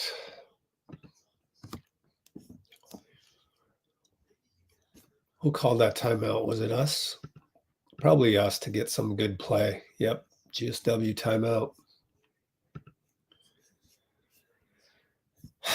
All of that down 13. We're -1 since halftime, even though we've got better momentum. How many turnovers did we have at halftime? Steph's now up to 4. I guess it's just the 1. Yeah, because we haven't played our bench even. It's only been 5 minutes.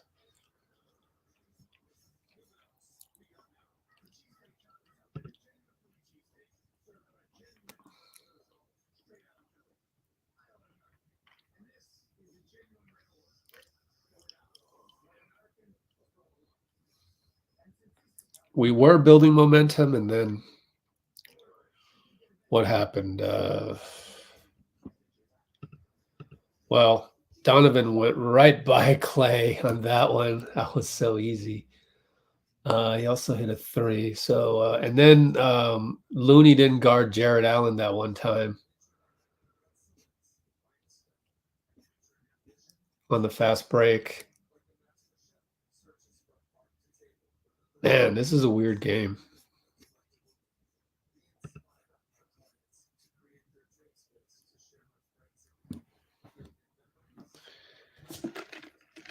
Yeah, I'm hoping Kuminga gets back and does some fence bending.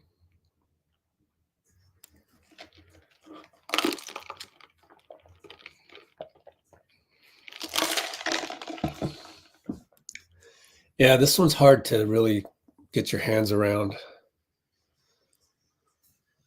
I mean, on any given day, the 9 turnovers through 2.5 quarters isn't egregious. The shooting isn't that good, though.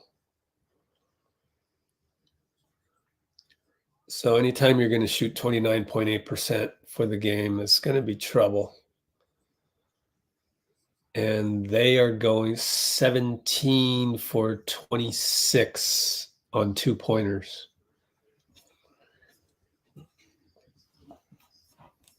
I don't know. This is a weird one. All right, down 13. Draymond over to Klay, wide open. Screen set by Steph. It's good. Perfectly run play. I'd love to see that develop again. Let me see. They showed Gary Payton going to ride the bike a lot, so kind of ruined the development of the play. Strus gets open for 3. Air ball. Yeah, they didn't even show enough of the. They were showing Gary Payton too on the exercise bike too much. Hey, you got your whisk. Trace Jackson Davis took Looney. Congratulations, you ended up being correct.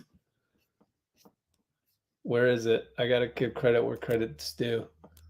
Steph for 3. Ren gets it. You are correct. TJD for Looney, as it turns out. I didn't think Looney did all that. Oh, actually, no, he didn't guard Jared Allen twice. Remember? Huh.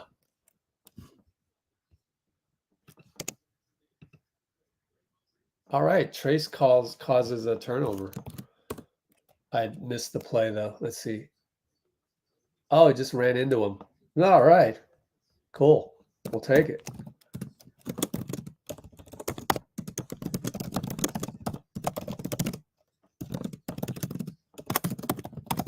Wiggins misses. Wiggins has been what's the word? Not too good today. If you're gonna shoot those, make those. 37%, 3 for 8. It's not terrible, but Steph gets fouled, misses the banker. It's a foul on Georges. Steph will go to the line. We're down 9. It can be 7. So suddenly,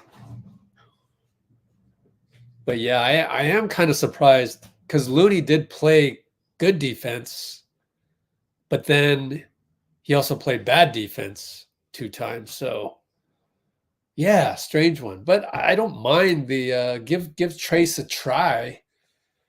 And now we're going to go with Dario and Trace. So we're going bigger. So that's interesting. As Draymond and Wiggs come out. Dario in for Dray means we also have twin towers. Quote unquote. And they've only got 1 tower in there, just Mobley. Trace fouls Levert attacking, though. So down 7, Levert will go to the line. Try to make it 8 or 9 for them. Thing about Trace is he looks like he's not athletic, and yet he gets up off the floor pretty quickly. And so Dario and him switch positions on the free throw box out lane, and so it's pretty evident that Trace will guard Mobley and Dario will guard George. Good for George, man. He's a starter now. He was like a training camp invite for the Warriors in 2017 in China. Anyway, Steph will bring it up. Klay's out there. Over to Trace. Double pick. We're a little clogged up over there, but oh well. 2 big guys. That's what you get. Steph's going to dance around Strus. Sidestep 3. It's good. Gotcha. Donovan, right side. We're down 6. Takes Klay baseline. 2 athletic. Klay shakes his head. I think, yeah, I don't know. What can you do? That's Donovan Mitchell. That's what he does. If you can anticipate that, he likes to go right. Trace now over to Dario, over to Steph. Mobley like kicked the ball or something. Trace couldn't get the rebound. Now it's an outlet. It's a bad pass to Strus, so it's our ball. Thanks.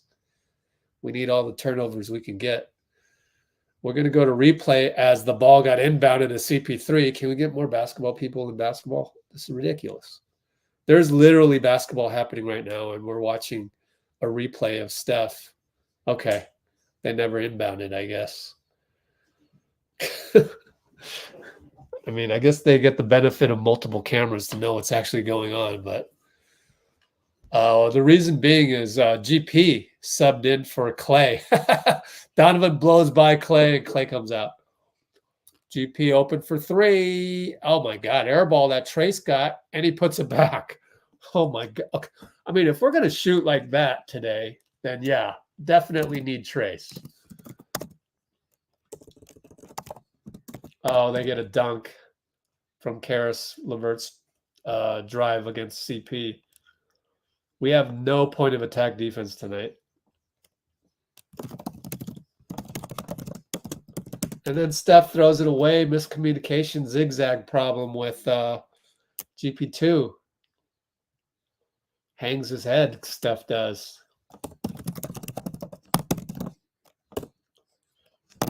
Man. God, Steph, that's 4. I mean, that's 5 turnovers.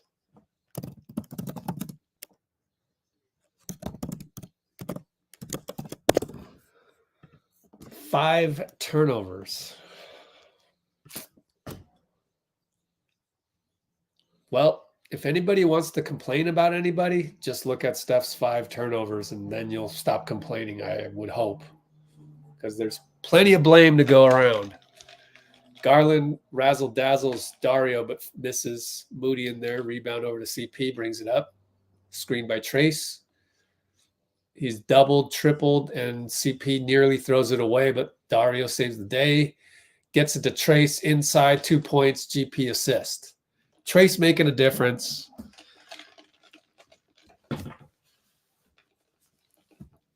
But honestly, I mean, it was Looney's minutes to lose, and he just wasn't playing defense those 2 times.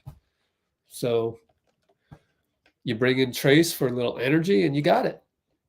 He's in the right place at the right time. Of course, you're also going with Trace right now instead of Kuminga, oddly. But he's playing well, so he gets to earn the spot and keep going with the spot. Kind of the plug and play type deal. Now it's a foul. Garland is getting whatever he wants tonight. Like, that's a problem. I'd love to see the defense on that one more time. How is he doing this every single time? Yep. They're just running pick and roll for him and Tristan. Garland draws another foul off PNR. Tristan versus GP2. Down by 6.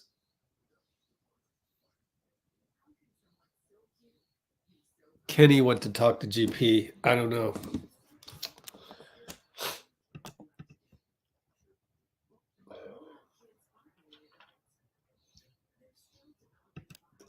TJ's working hard.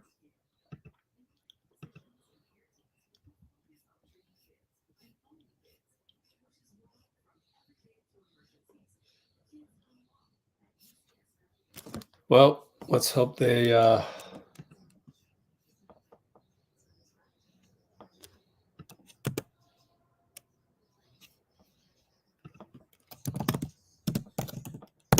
we're only down 6 despite it all. 2:53 to go. Timeout.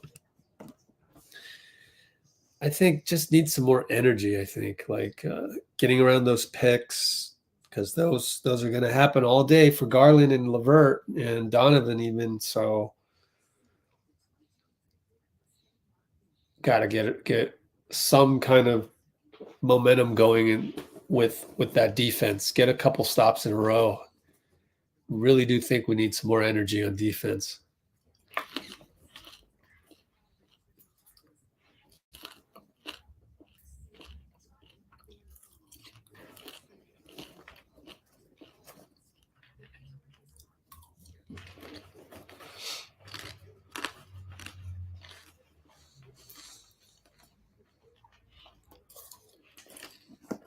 I wonder if we're subbing in Kuminga at all.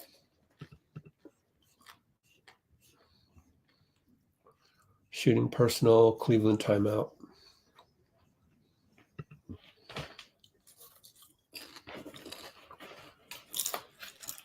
Quicken Loans Arena, aka Rocket Mortgage Fieldhouse.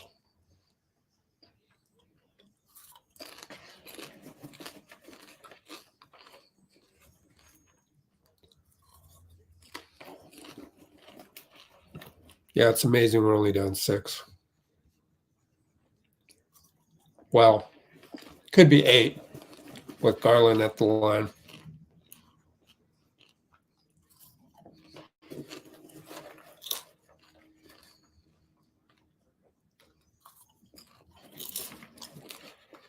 going to be awfully difficult to beat Minnesota and OKC twice in a row. So once you know it, Kuminga's in the game. And he came in for Dario? No, he came in for, we're going extra big.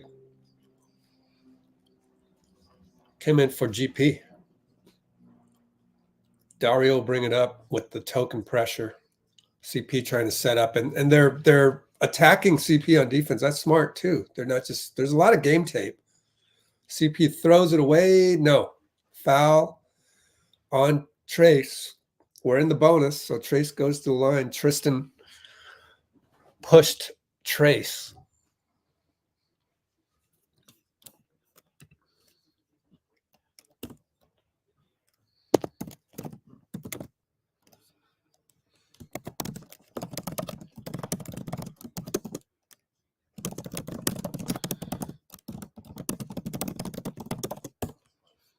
I mean, that's kind of what happens when you're Trace missed the second free throw. When you're dominating other second units, then the Cavs are going to start game planning against it. Especially when they have a day to practice. Anyway, LeVert around the screen. That's CP's supposed to be on him, but he throws the ball away. Trace will get credit for a steal. Kuminga, Euro, throws it to Moody. Moody back to Trace. Trace big body misses it. Oh. Foul on Moody. Trace says, my bad. To Moody. He knows what's up. That foul doesn't get called if he just makes the layup. I like that though.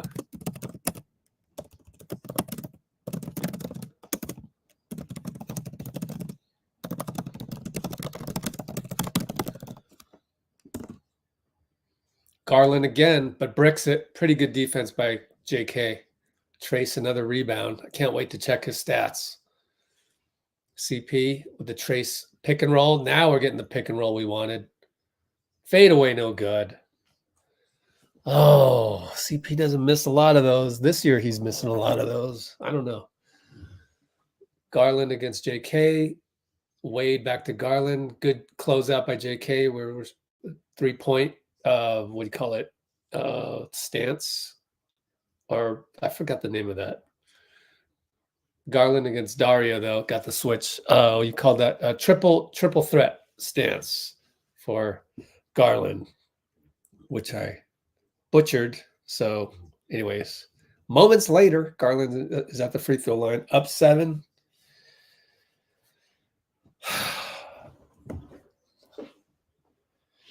Yeah.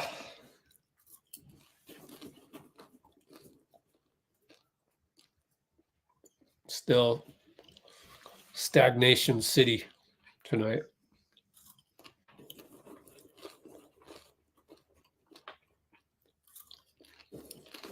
Plus, we got a back-to-back.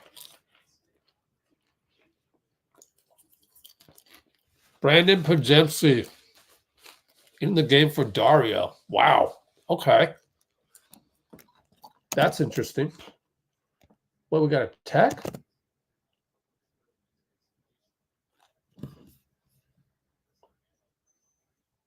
Somebody got a tech. Check the play-by-play. Technical on the delay of game? Oh my God, dude. Steve can't believe it. Nah, don't say that. Nobody doesn't care about it. Stop it. Now you're blaming Steve again. Don't say those things. That's a casual. Those are casual words. They don't care. No. These are the most competitive people in the world. Podziemski gets fouled by Wade.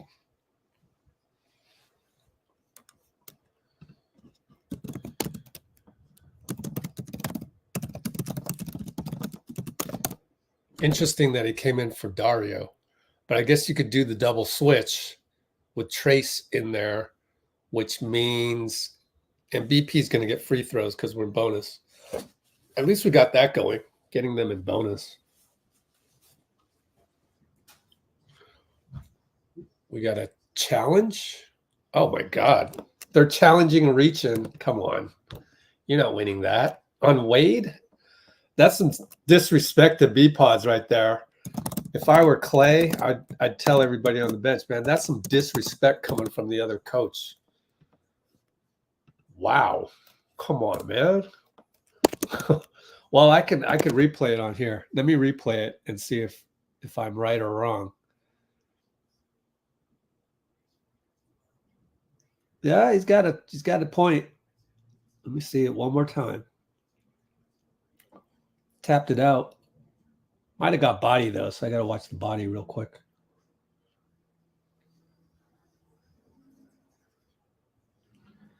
I don't know. We don't have the right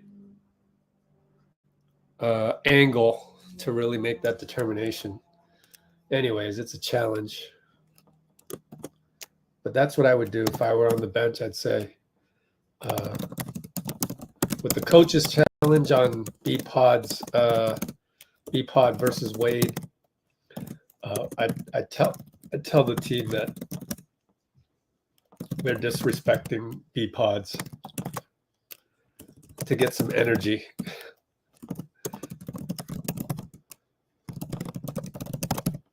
Let's see what the ruling is.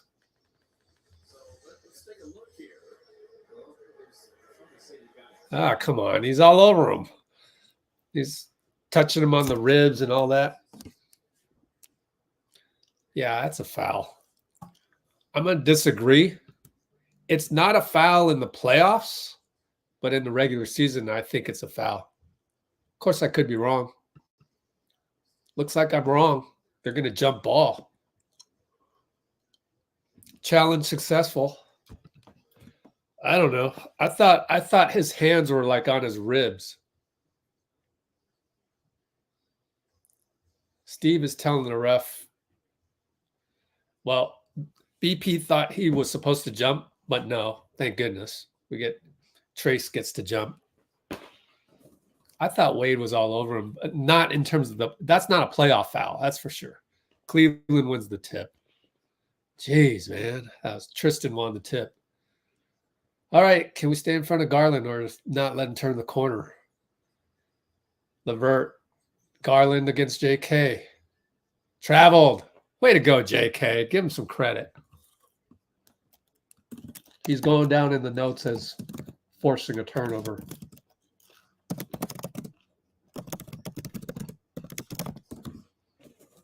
How many turnovers are Garland? He hasn't been perfect today. Anyways, standard pick and roll CP3. TJ's now ISO'd. Nope, gives it to JK. Bend that fence, JK. Oh, he got blocked by Tristan. Damn. Keep going at it, JK. Keep going. Garland, JK gets a pick from Tristan. Now he's downhill on Trace. Blocked. Man, I feel like Trace played better than Looney today. JK, trail 3, good. Yay. But we're running out of time in the quarter just when we got the momentum. Damn it.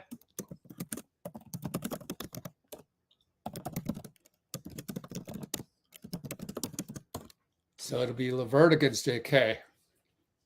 9 on the shot clock, 2-second differential. 6, 5. Does he make a move yet? Tristan finally comes up. Trace. Oh, he hit over Trace. Nothing you can do. CP with 1 second, half court. Heave. Oh, front rim.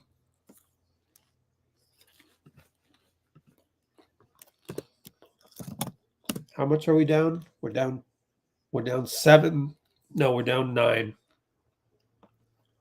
86-77.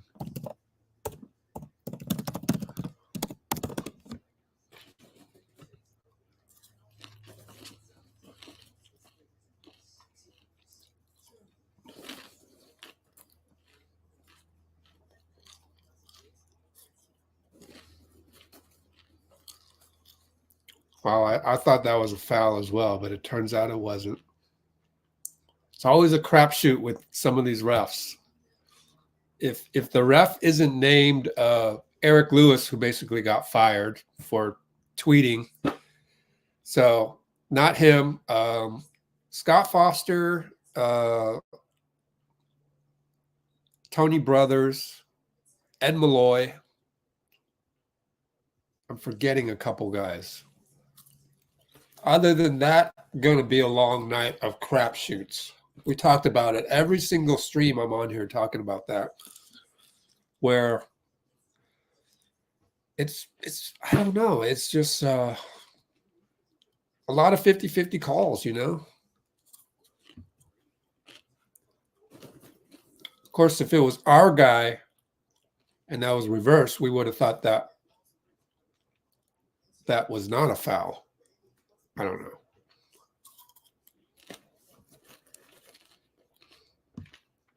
Despite it all, the thing with the refs is that it's not their fault. I mean, it's not their fault Steph has 5 turnovers. But, you know, Looney's numbers are pretty good, 11 rebounds. It's not their fault that we're shooting 32.9%. Not their fault we've missed 7 free throws.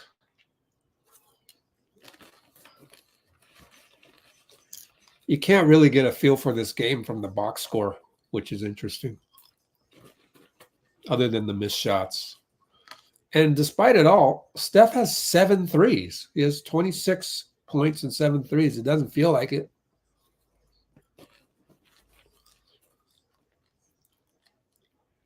This is one of those games that we and every team in the NBA is going to look at, because they're going to go, Cleveland found something. They found something. So you look at the schedule. Now I'm kind of worried about Minnesota. You know, anyways, here we go. Fourth quarter, 11:49, 48. George fouls Jonathan down low, trying to post up on him. Kind of put his leg and knee into JK a little too much. We're going to side out, side inbound, JK. Somebody take it out. We got some new personnel in there, so we don't know. JK eventually, because we got BP and Trace in there. Trace finally sets a pick and roll. CP really shy about hitting that shot. JK misses it, but BP rebound, reload CP, 3 ball. BP saves the day. Yeah, BP. O-Reb machine.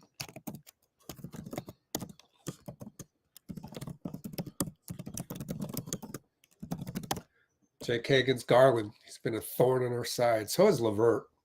Over to Allen. Tic-tac-toe to Strus. Missed it.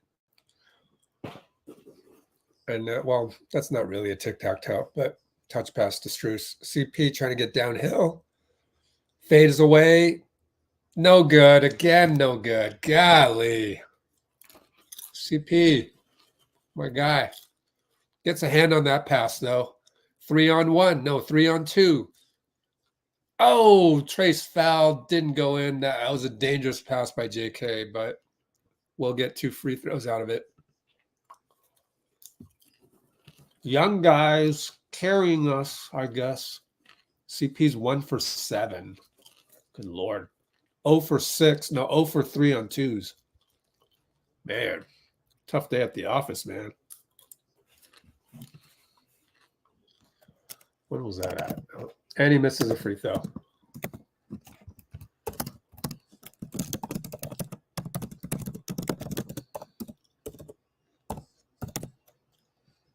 And he misses both. BP does his best to get a hand on the ball. But Garland's going to come down and trying to get Niang over to Garland again. Turns the corner on BP. TJ's there, but he floats it over TJ. Wow, we cut it to 6, but it's 8 now. JK trying to shake George. Fade away. There you go, JK. There you go. Yeah. Beautiful. Fade away. Kobe style.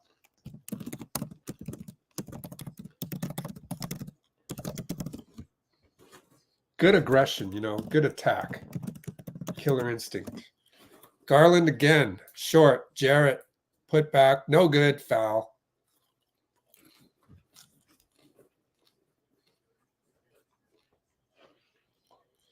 Let's see. Moody's in there. So they went away from GP2. Went with BP instead of GP2. And instead of Dario, we've got Trace. Dario for 3. Yeah. GP minus 10, Dario minus 4. Chris Paul minus 9. Wow. That's odd. Doesn't make sense. How did we get 126 concurrents? That's amazing.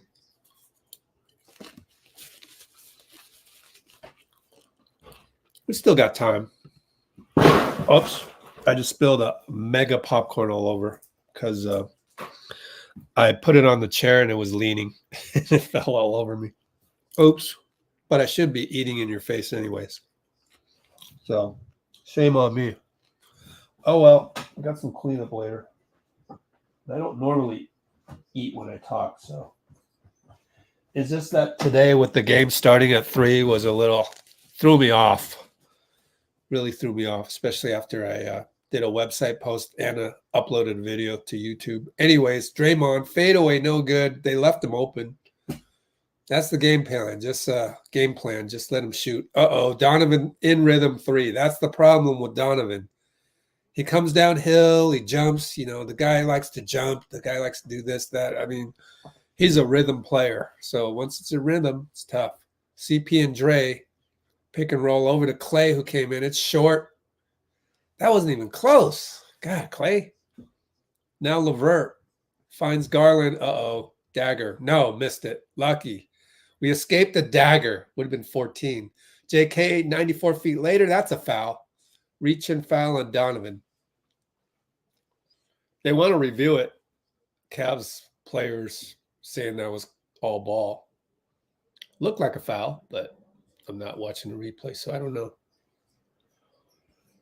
Well, now we've got 9 minutes left, so I got to get rid of that comment. Still plenty of time, and Steph's resting on the bench with JK makes a free throw. 25 and a half minutes played. That's good. Looks like Steph will still stay at 32 minutes, which is what we want. Yay, Garland comes out. Give him a hand. Sit down, please. He's getting whatever he wants. I mean, he's not making a ton of shots, but in terms of areas on the floor, he's getting where he wants. 10 for 16. That's pretty damn good. No, that's Donovan. Garland's 5 for 16. My fault. 0 for 5. Yeah, so sit down. Thank you. Evan Mobley against Klay. We don't double this time. Dray blocked it, and he steals it off of Mobley, our ball. Thanks for playing Mobley. He's been one of your least productive players at +6 today, or +4. I guess that's better than the other guys. Man, Dean Wade is a +10. CP pick and roll downhill. Finally makes a 2. He's 1 for 4 on 2s. Donovan against JK. Good help by BP, but now you got ISO. Donovan pulls up. No good. Great defense, BP. JK brings it up. This is exciting. Love our second unit. 8:22 to go. JK with the spin Kobe style against Nyang. It's beautiful. It's beautiful. JK's awesome, man. He's awesome.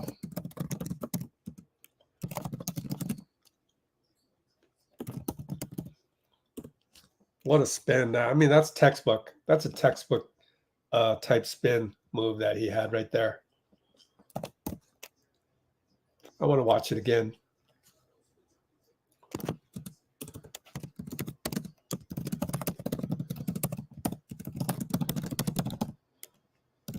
I mean, it was Kobe style, and he hits the free throw. Man, he just, oh man, that looked so skilled and athletic. Man, JK, you are fun to watch, man. That was like throw up a Kobe video, man. That looked just like Kobe. Beautiful. I'm glad we have a guy like that. Anyways, Mobley over to the corner, back out to Donovan, goes by BP. Well, good help, Klay. Close out by JK. No. Strus hit the 3. Damn, we just had the momentum.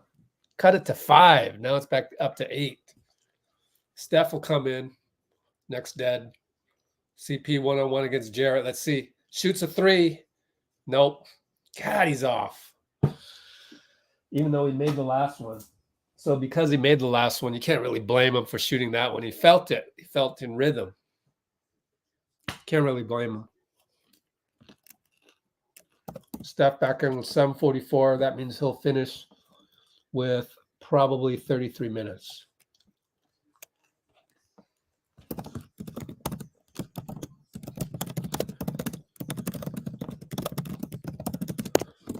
All right, Wiggins back in to play D on Levert. Donovan against JK.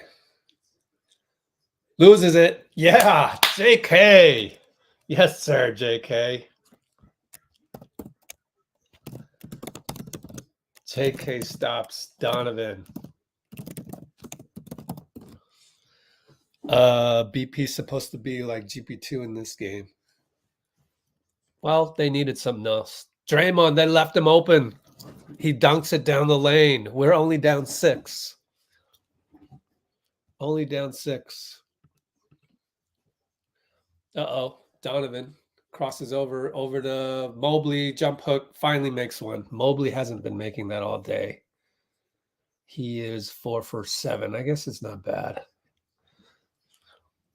Down to Draymond. Up top to JK. Alley-oop dunk. 2 hands. Tic-tac-toe style. Yeah, we're putting pressure on them. They can feel it. They know we're coming.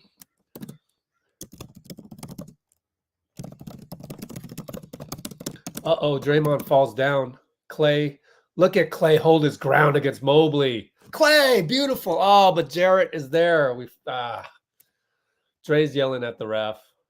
Steve calls timeout, which is good because then Dre won't get a T or less percentage probability of him getting a T on that one. But Klay held his ground beautifully on that one. Trying to get a time. So there's about 6:30 left.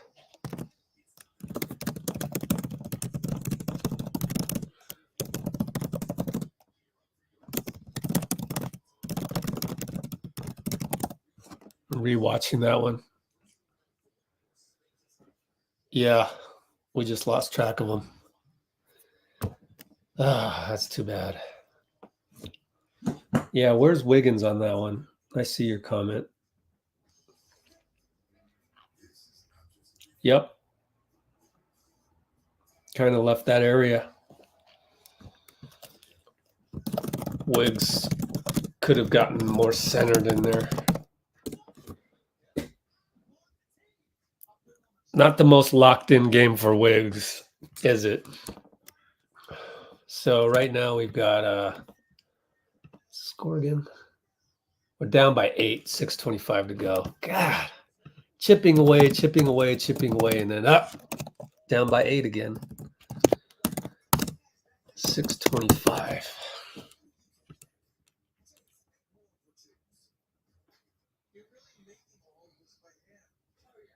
Yeah, just need some stops in a row. Is just what we need.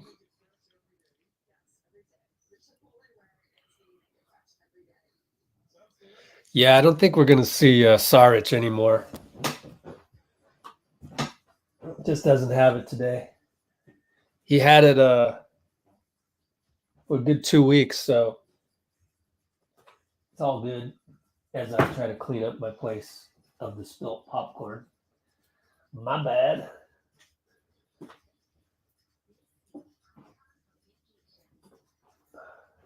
Take a look at some of your other comments in a minute.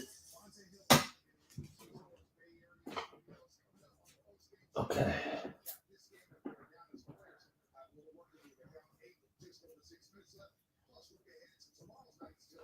Remember, we have a game tomorrow as well. 4 o'clock Pacific time.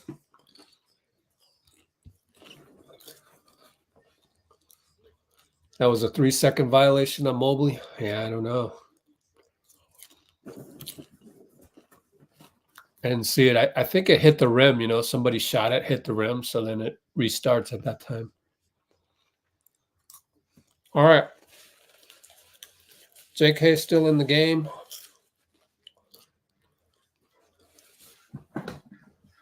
Draymond brings it up.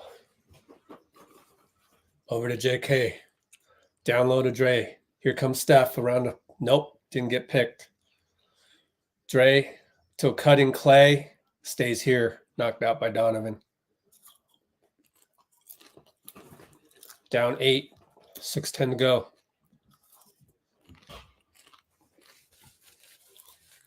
Same guy still in there. Inbound to Dray. Attacks Jarrett. Lefty hook. No good. JK can't tip it. Nope. Mobley got it. Damn. 6 minutes. Uh-oh. Strus. Nope. Over to Jarrett. Nope. JK rebound. Good rebound. How many rebounds? That's his first rebound. What? Steph and Dray. Down low to Dray. Klay is not open in the corner, so they go Wiggs to JK. JK is going to have to go one-on-one against Mobley. Back to Wiggs, 6-5. Oh, God. Fade away on Strus. No good. He's off all day. 3 for 9. And then they go touchdown pass to Strus. Down 10. God, that sucks.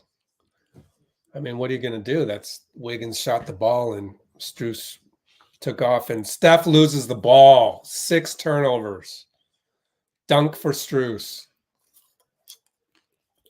Timeout, Steve. I mean, there's 6 reasons to blame Steph tonight. So don't be blaming Steve. Don't be blaming whoever. Karras just good guess. 5:09 to go, down 12.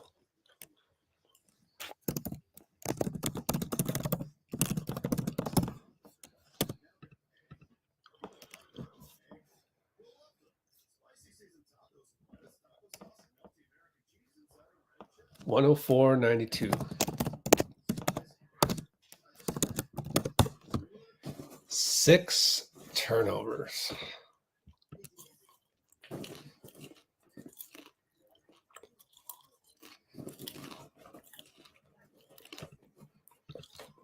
It's not game yet. Still got 5:09.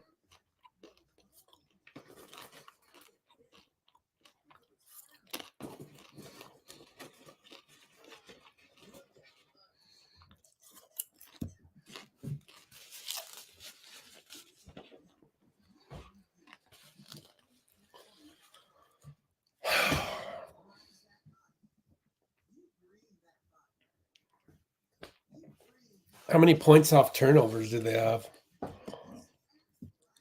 You might have 12 points off 6 turnovers right there. But we're not here to throw anybody under the bus, obviously. I'm just trying to do the same old, which is if someone on Twitter is going to blame Steve or blame who else? Wiggins. Don't be blaming Wiggins. Wiggins has been off today. Also 1 for 4 on free throws early. The reason you don't need to just throw any particular guy under the bus is because Steph has 6 turnovers himself.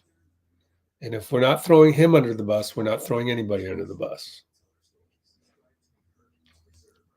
So that's why we're different than Twitter and how we're able to maintain the positivity and gratitude for this squad. We'll figure something out. Trust me. I mean, look at these. These are vets. These are 4-time champions. They'll figure something out. They'll figure it out. I think they got one more stretch of figuring it out here before the day is over.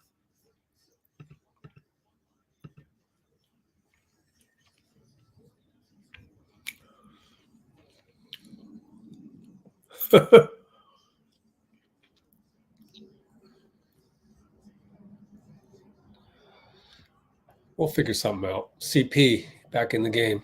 Over to Klay with Dray. Tic-tac-toe. They do a good job of collapsing. And that's a great example. But Draymond scores. So, wow. Jared and Mobley do a good job of collapsing. You got to tip your hat a little bit.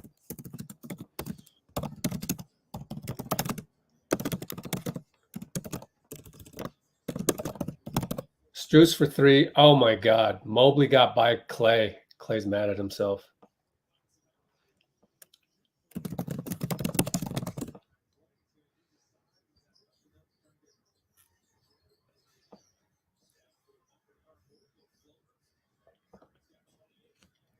Steph scores. So, yeah, that was an ugly non-box out by Klay. But what are you going to do? I mean, move on. Now CP's on Mobley. Klay out to Strus. Strus throws the ball to CP. Nope. Somehow it got to Jarrett, and somehow Donovan got a 3-pointer. And now they're going to call a foul on Draymond on the rebound.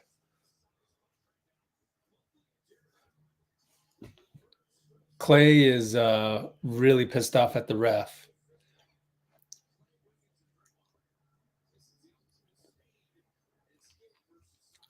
Klay's guarding Mobley. CP's guarding Strus. All right, Jarrett against Dray. Trying to find Donovan. Donovan's open. Up. Dray got caught up, so he couldn't help on the screen. Wow. Man, this is Murphy's Law. Anything that can go wrong on that pick and roll is going wrong. Wiggins over to Klay. Klay back to Wiggs. Wiggs attacks Strus. Over to Klay for 3. No good. Wiggs tips it to Klay. Over to CP. Where's Steph? They're shadowing Steph, I guess. And CP misses one that he makes 90% of the time. And CP gets a steal, though. What a steal. Beautiful. Over to CP. Over to Dray for a layup. We're down 10. All of that down 10. 309, 308, 307. Got to get some stops. You need at least 3 stops in a row to make this interesting. Donovan against Wiggs, 11 shot clock, 10, 9, pick and roll, sheds Wiggs. Now it's against CP. Donovan. Steph comes over. Donovan baseline. CP fouls him. Probably shooting foul. Yep, 2 shots, Kogut says. Well, that's not going to go down as one of the 3 stops that we need unless he misses both.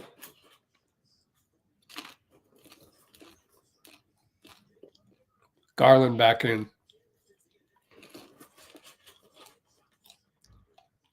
Who's he coming in for?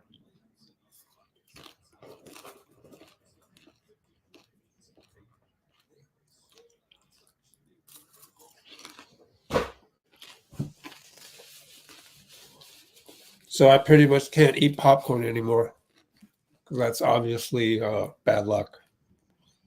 My fault. Levert comes out. Yeah, Garland for Levert. Well, we're going to have to be a plus 12 with this. Same guys that haven't been able to get much separation today. Somehow we're going to have to go plus 12 in 2 minutes and 49 seconds. Steph against Garland. Wiggs pick. Steph can't handle it today. Fades away for 3. Misses it. Yeah. Steph doesn't have that today. They score 94 feet later. We call timeout. Might be time to throw in the towel. Down 14. Especially with the game tomorrow. 112.98, 233.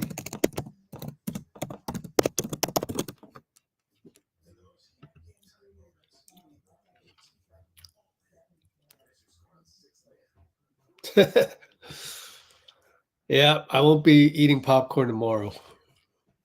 Got to be white flag. Especially if, let's call a spade a spade. I mean, Steph is ball hogging on that possession. It didn't go in. That we just don't have it tonight. Cavs wanted more. Yeah.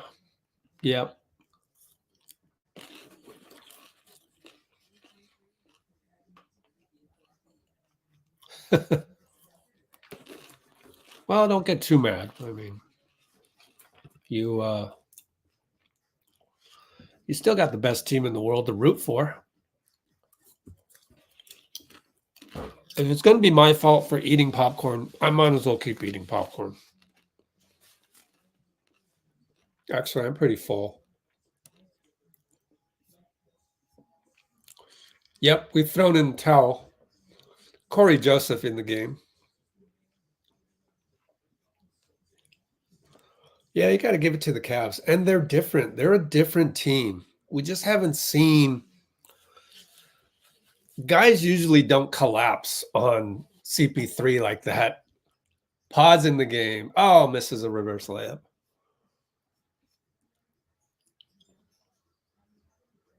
Oh, they throw the ball away. Corey Joseph gets a steal. Being in the right place. Moody will go baseline for a bucket. Bickerstaff kept his starting 5 in there just in case. They really need this win. I mean, let's look at their record. NBA.com standings. Sure does feel like they needed this one, huh? They're 2-4. Yep.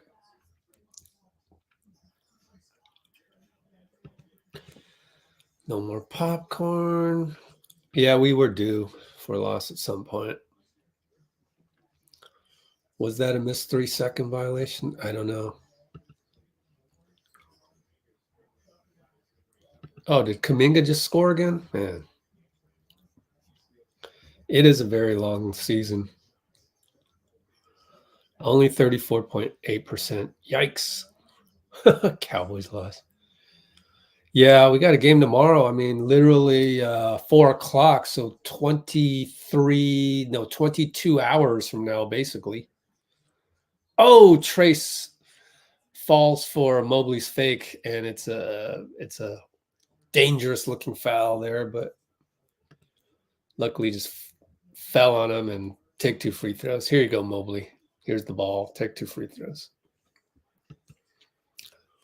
Start the bus. You might as well drive from Cleveland to Detroit. Might as well.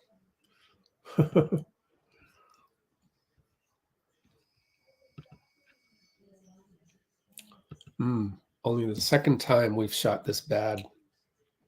Yeah. All right, 152 concurrents. How many likes?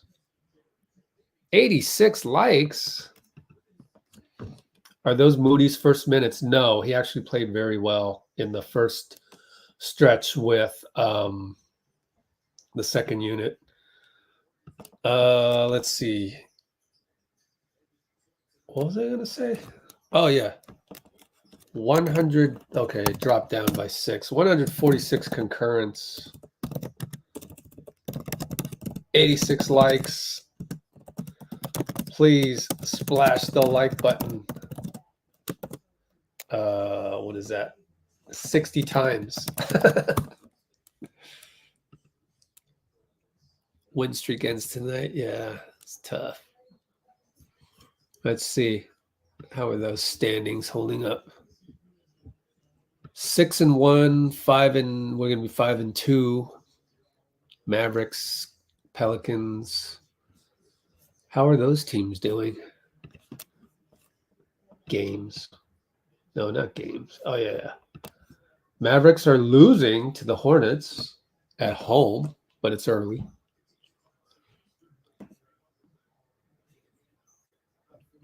Suns beat the Pistons. Oh, the Pistons are on a back-to-back? Okay.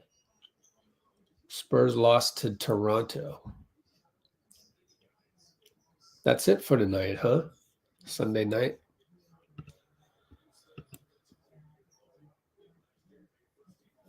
Boston, I mean, I don't know. I don't know. Is the East as strong as the West? I don't know. We'll see. Uh-oh. I need a big man brigade is here. Kuminga and one, by the way. Going downhill on you. Hey, he didn't have hardly any brain farts tonight. Isn't that great? He hasn't had any brain farts since the first half of the last game. That's pretty cool. That's a huge positive. Oh, he missed a free throw, but Moody got the rebound. Oh, what a pass to BPodz. What the heck? That was an amazing pass that everyone will forget about. 10 more seconds and we'll officially lose by 11.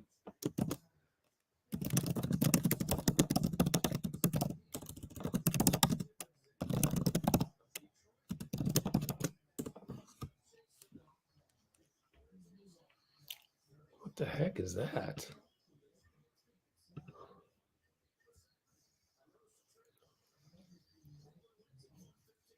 All right.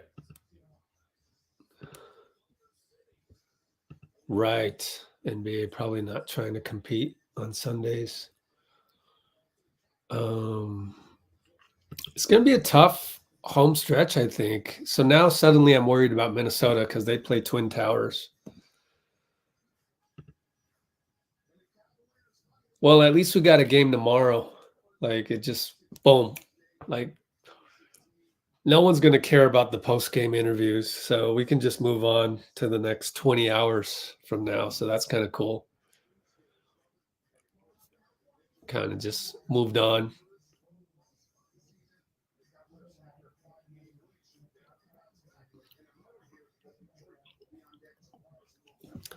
BPodz, he hasn't even really shot the ball all that much.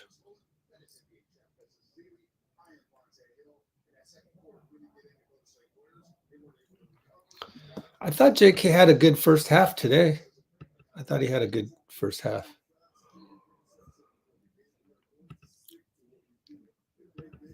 Twin plants.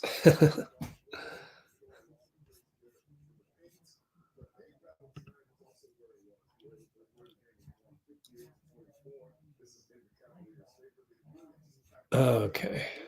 Well,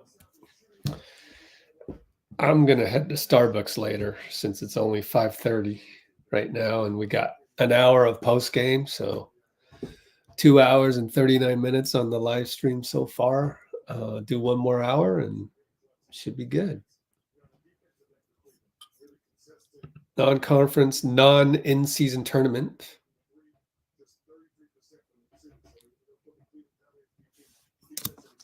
Oh, BP? Well, he has to get the ball to Splash Brothers, though, especially year one. All right, Ben, take care.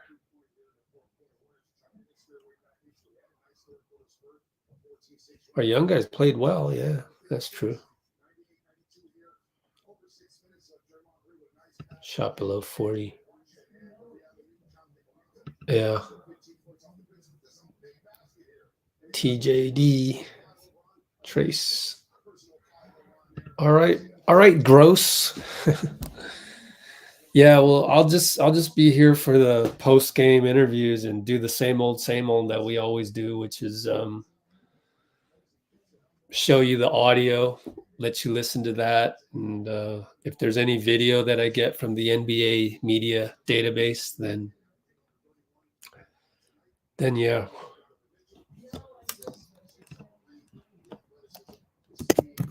Well, at least Wiggs was good last game, right?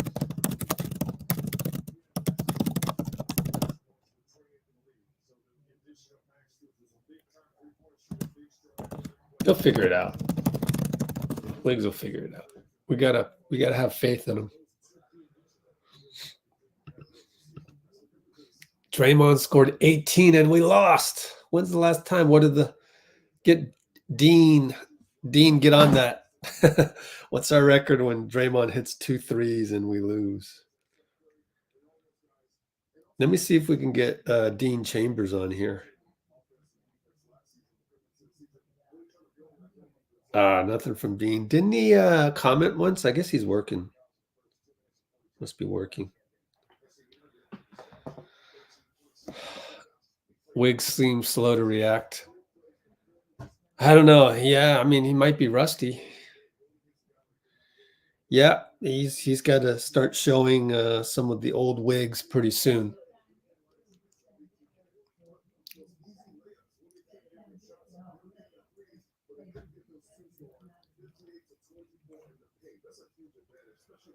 Steph's taken less than 35 shots overall.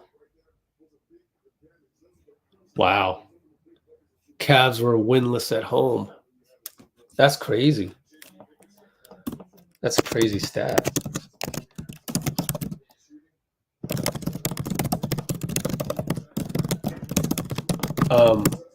And that goes to show, as I said earlier, how their coaching staff really game planned on this one. I mean, remember at halftime when you're seeing Donovan Mitchell do the cut screen that is designed to fool GP and Steph into not switching? That's some game planning. That's some extra care into the game plan. And then there was the other thing that I noticed, which was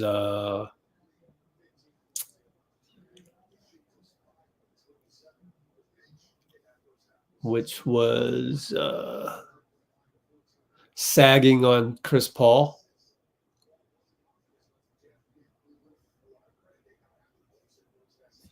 Yeah. Normally you don't want to sag on Chris Paul, but they played a reverse psychology today, and it worked. Sagged on a lot of guys. Sagged on Draymond. And what's crazy is it didn't feel like Looney was a factor, but he had 11 rebounds. How's he doing on the total rebounds category, which he wanted to lead the league in? NBA total rebound, NBA stats, total rebounds.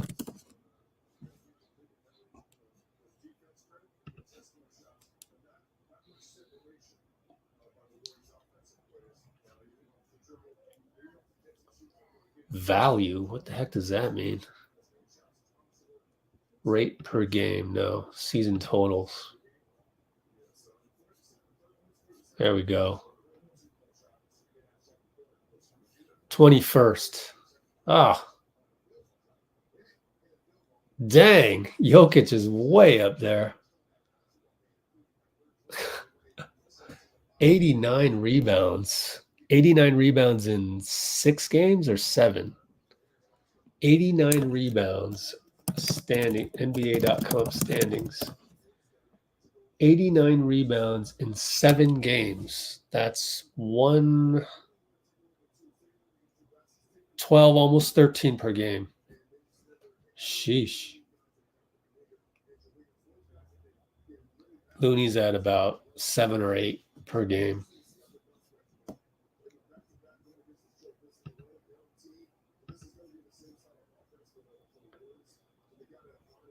Uh-oh. Are we see you tomorrow? Yeah, it is. Or when you're hungry before a darn 3 p.m. tip-off. Oh, there you go. How the heck do you find this stuff? 126 and 25. Man, we've still lost 25 times, though. That's a lot.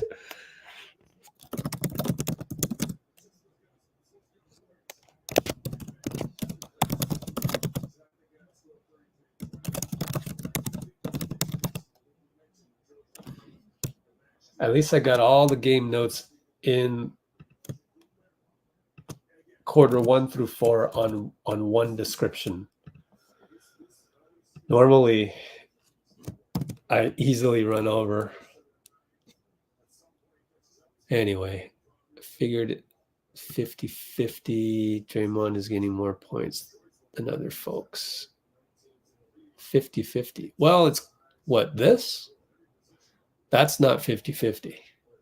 That's huge, actually. That's what, 5-1. That's 5-1 if you divide by 25. So that's 5 out of 6 games will win when Dray hits 2 threes.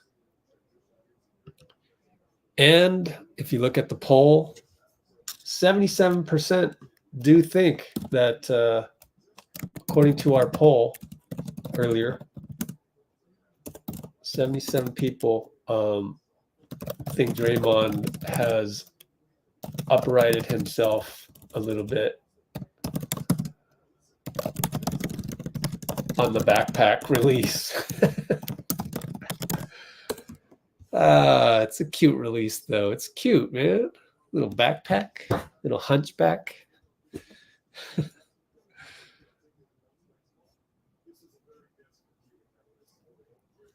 Let's see. Wiggins has no motor. Yeah, but if he has no motor but has a motor in the playoffs, I'll take it, you know? I hear you. If he ends up only having a motor in playoffs or down the stretch for seedings, I'll take it.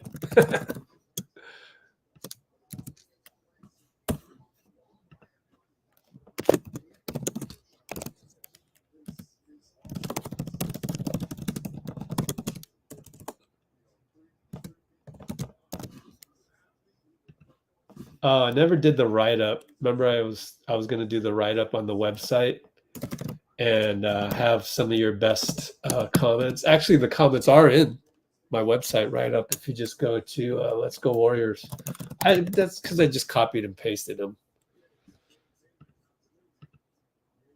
So right here, this article, at the end of it, I just copied and pasted all the comments. Not the comments, all the notes that I took. And so some of you are in here, like Bruce, you know, so all of it's in there.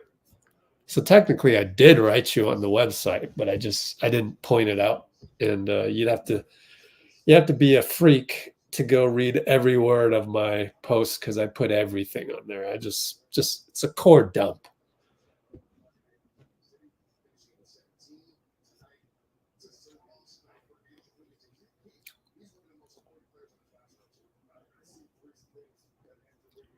Yep, Nuggets game is must-see TV.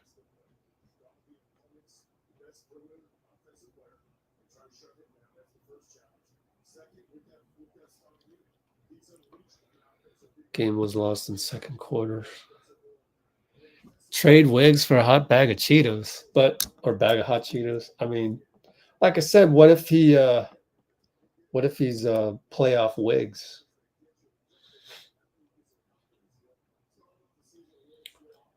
Good news is every game is winnable.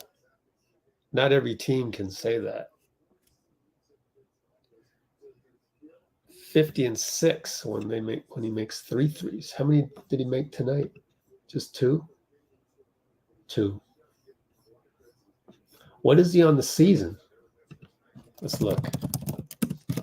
Draymond Green. Totals.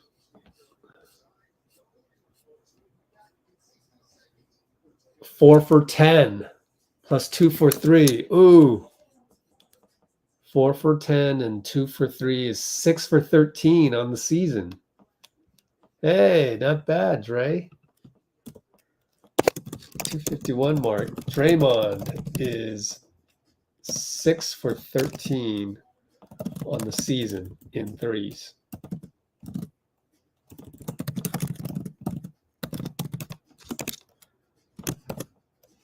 And 6 when he hits 3 in a game. Man, those are some numbers.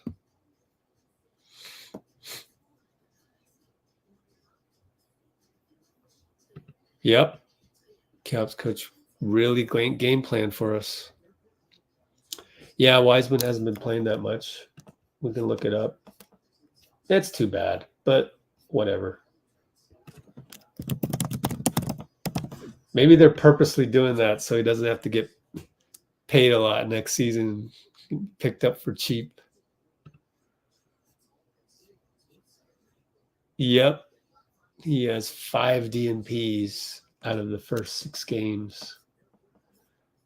And that one, they lost by 9. That's too bad. Wiseman has 5 DNPs out of the Pistons' 6 games. But they had to play a back-to-back tonight, so who knows? Maybe he'll get to play a little bit more. Yep. Standard time for you. It's weird.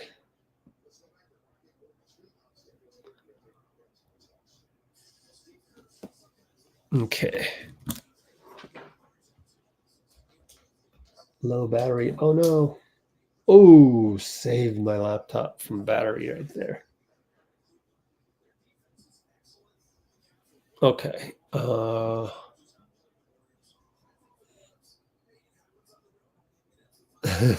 Trey shooting posture.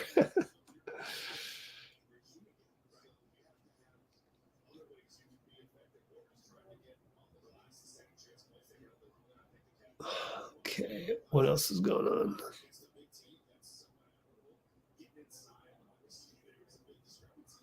Splash the like button.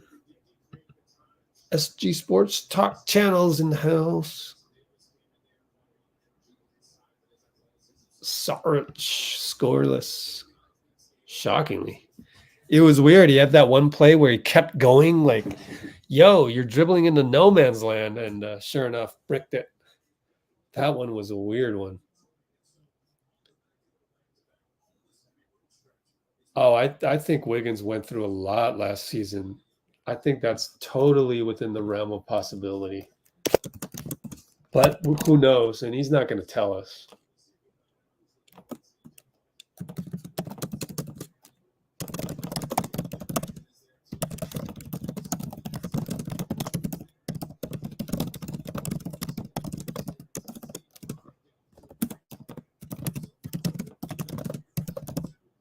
I mean, his dad nearly died, right? I mean, that came out. So he had to deal with that. And it was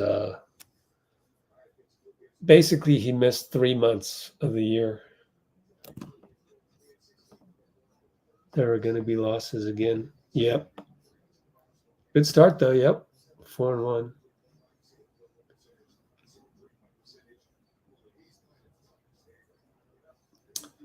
Yeah, Draymond was also being very unselfish, especially with KD coming to the team. And, so he had to change his game around. And now he's got to think about scoring a little bit more. Oh, yeah. Draymond scored 32 against the Cavs in Game 7. Only 2 assists. Yeah, they just kept backing up on him. Pretty interesting scheme. Yeah, so we're back to the, if you're mad about Wiggs, you should be mad about Steph's 6 turnovers. Right, my guy? what's your name again?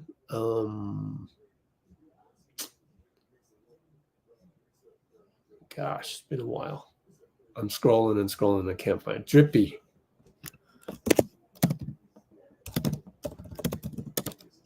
So if Steph had 6 turnovers tonight, if you throw Wiggs under the bus, then you've got to throw Steph under the bus. Isn't that right?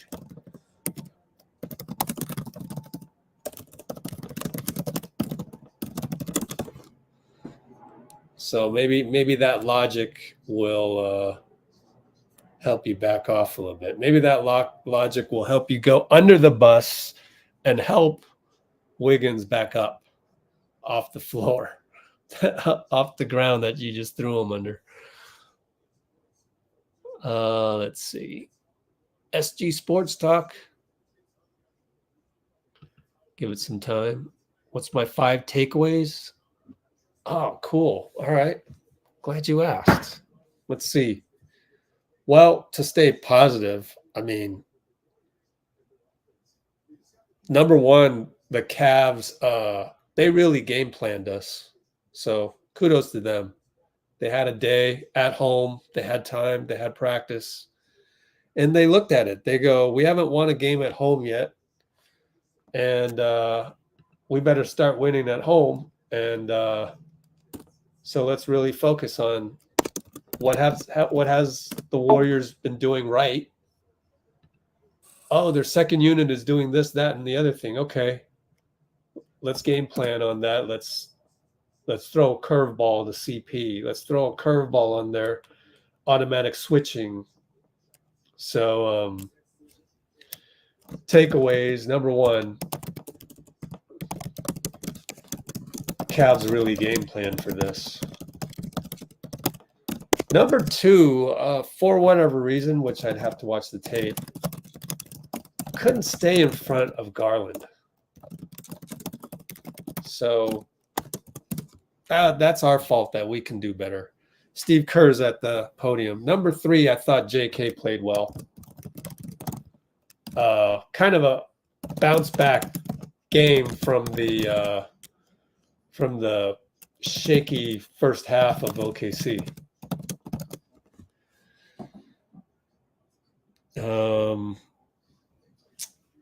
Let's see, that's number three. Number four, Trace Jackson Davis played well.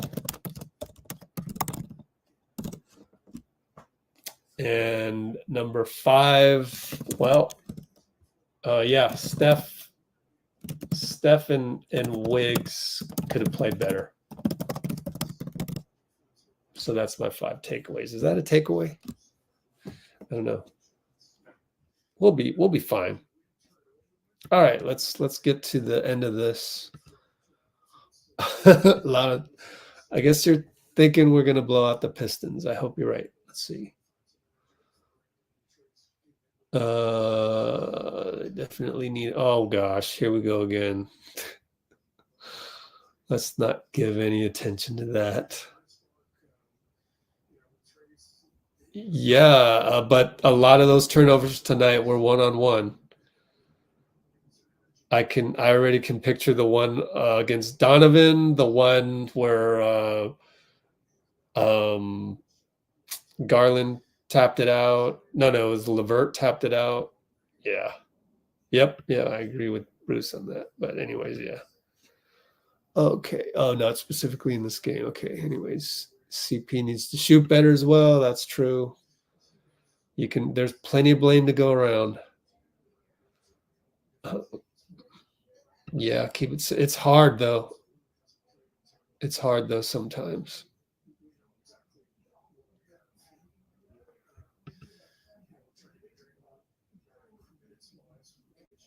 Dean Wade.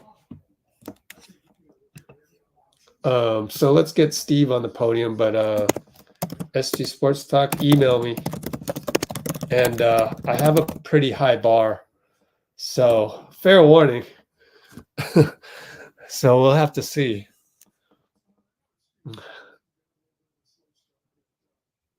Yeah. All right. Steve, post-game audio now on. let's do Steve. And we're at the 3 hour 30-second mark. So 3 hour 45 mark. Steve. Post game audio. Here we go. Through it. And let me get here.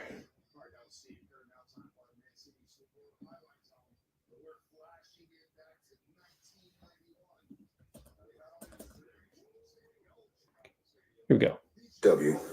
I thought we weren't aggressive in the first half. You know, they only had one block shot, but we were skittish around the rim, and there's good reason for that. They got two great shot blockers, number one defense in the league last year, and you know they're coming off a couple losses, so they played really well. Their defense was great. It wasn't our night, but yeah, 58-24 points in the paint. You're not going to win that game. Which side of that?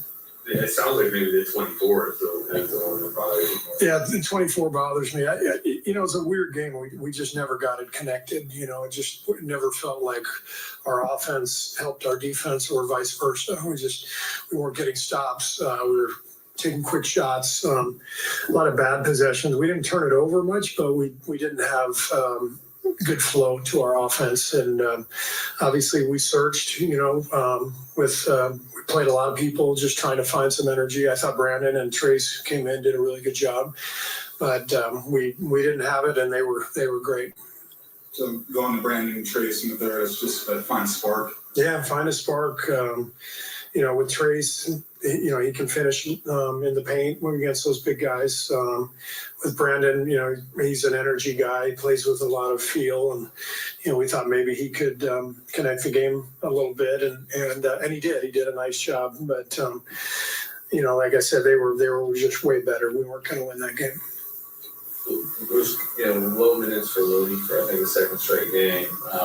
You know, you did go to Tracy. You say you're searching, but where do you just kind of view the front court rotation right now? Still, it's so early in the season. You know, we have such a deep team. We're trying a lot of different things. We're playing a lot of people.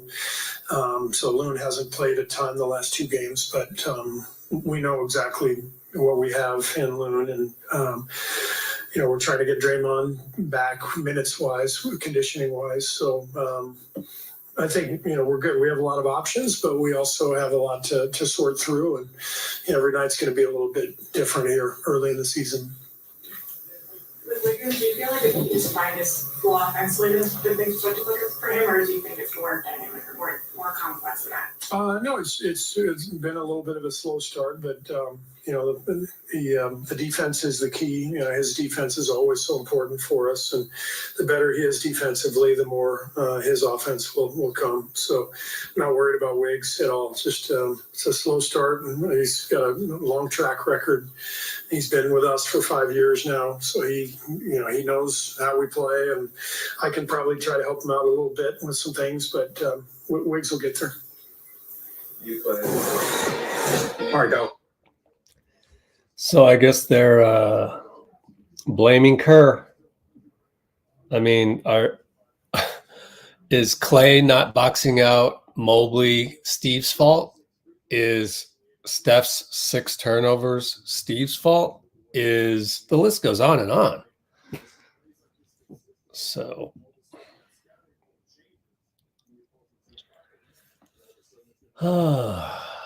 we didn't turn it over much. I mean, 12 is actually a pretty good number on turnovers.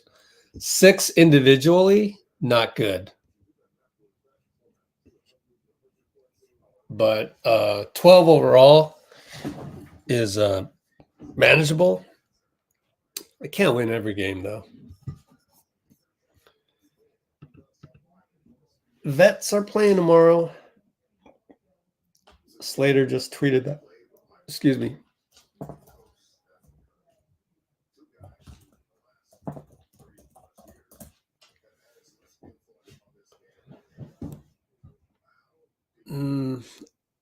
We've seen him turn it over more, though. Let's see. Yeah, we're just. I mean, we can't win every game. It's good. And we're winning games with 0.2 seconds left. So we'll take it. Third and West. I'd take that any day.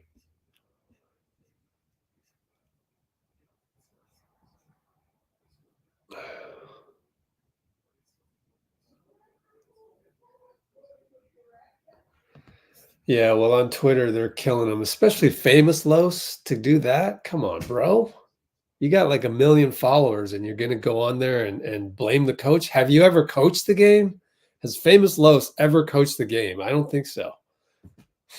Why don't you go coach a game and we'll go watch the game and blame everything on you for the results of that game. My God. Yeah, look at the carnage. Thank God we're not social media. Yeah, so Wiggs is missing. Anyways, they are playing. Slater says vets are playing tomorrow.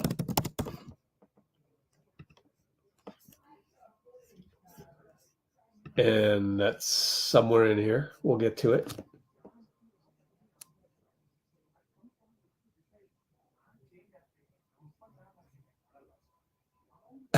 See, I can't even agree with this.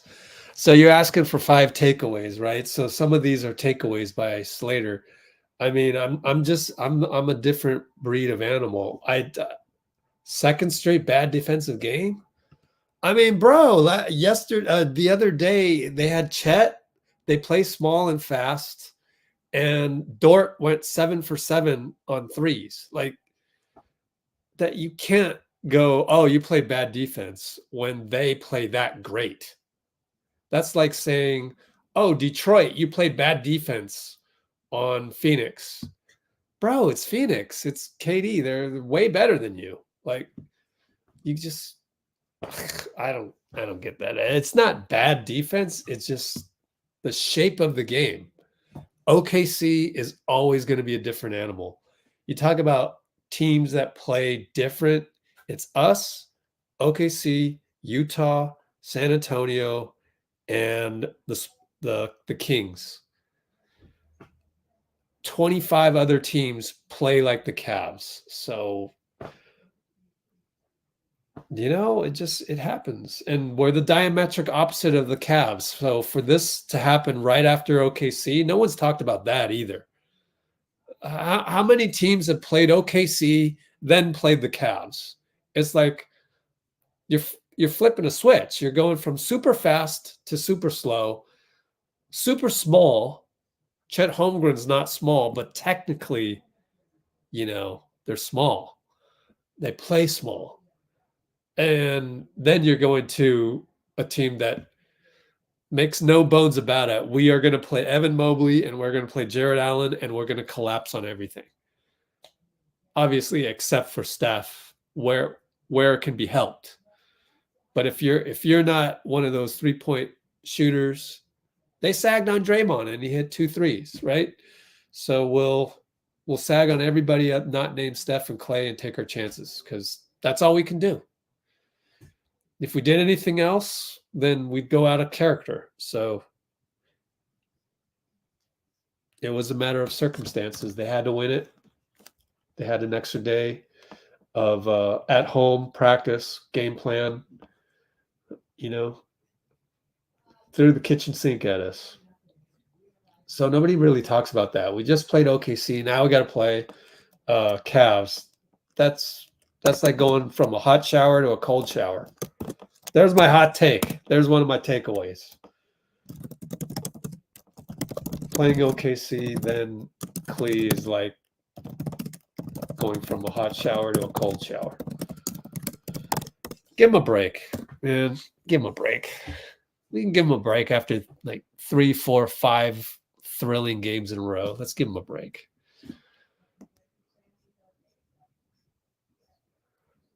Twitter will never give anybody a break.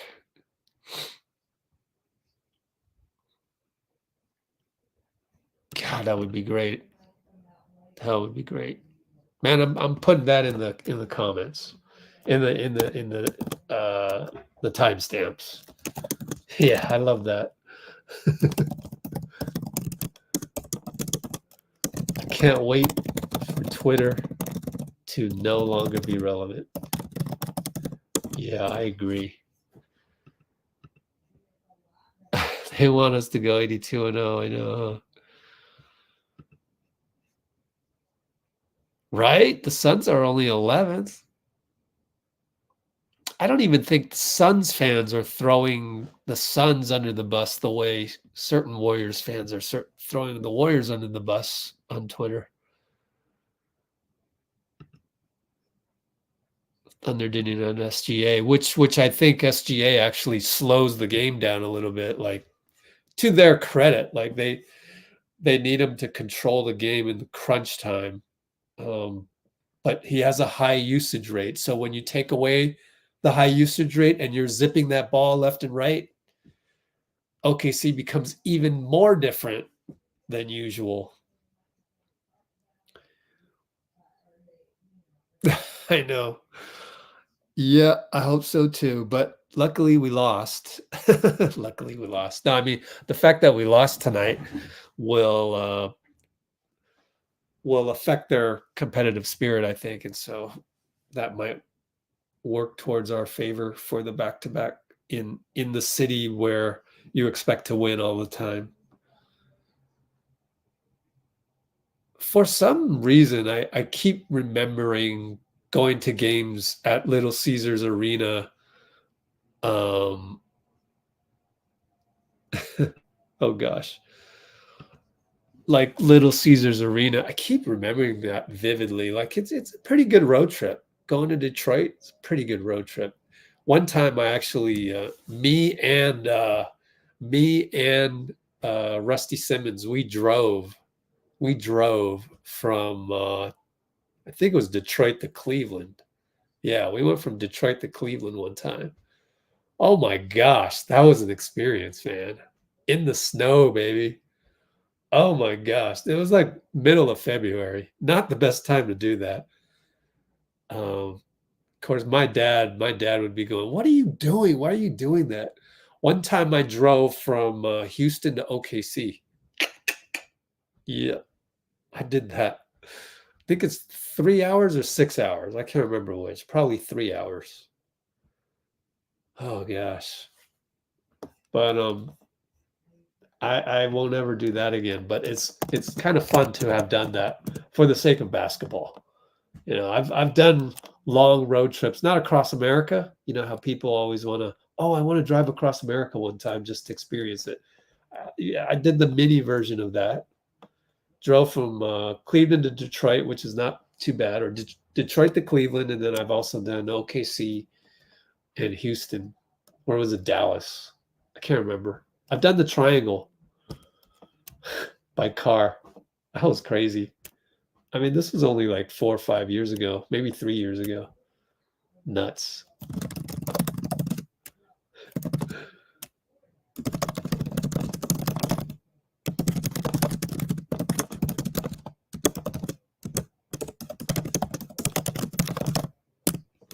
Fun days, man. Ugh, Generation Z's in trouble.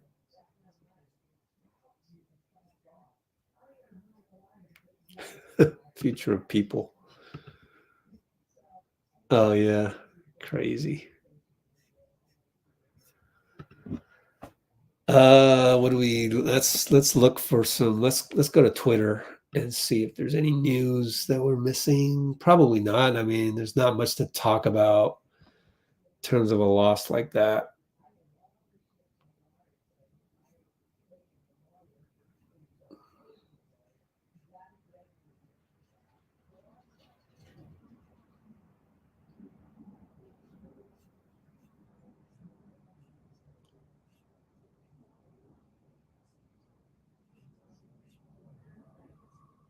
Wow, they put Andrew up.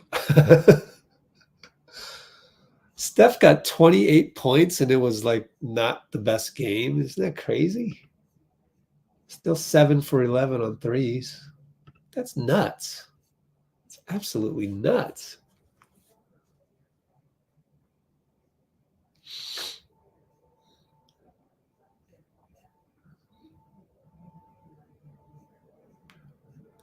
I don't know about this.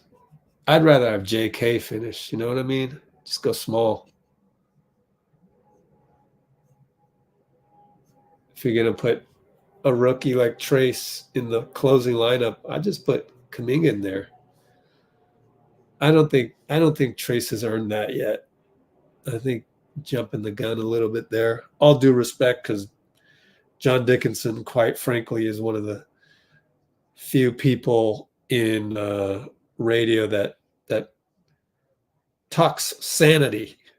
So usually his takes are I'm totally 100% for. Not this one time though. I'd rather go with Kuminga the way he's playing.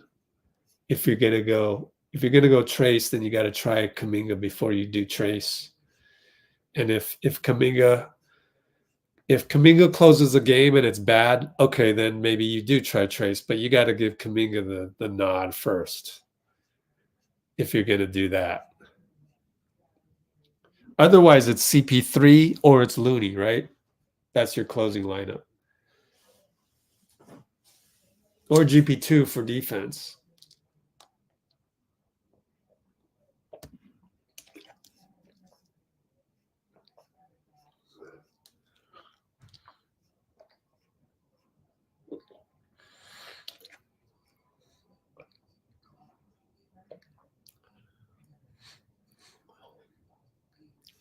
See, here's the problem with Twitter right here. Like this guy, he's outraged. Like, what is the point of being so outraged by everything?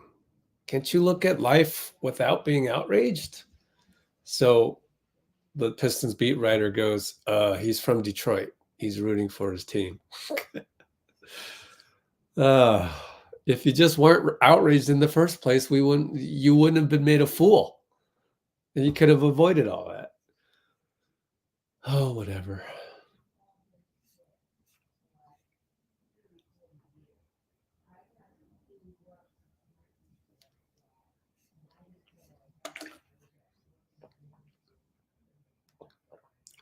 And then poor Tim Kawakami's got to deal with all the crazy people. I mean, literally, they're crazy. But he's absolutely right. You've watched Curry at his best when he's playing with quicker lineups. It's been the story of the era. It just doesn't make sense. It doesn't make sense. Exactly.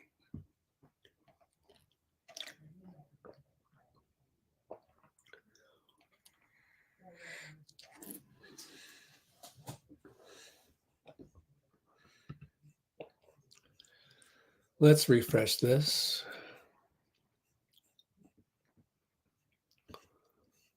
Lonzo Ball. Lonzo? No, LaMelo. My bad. LaMelo.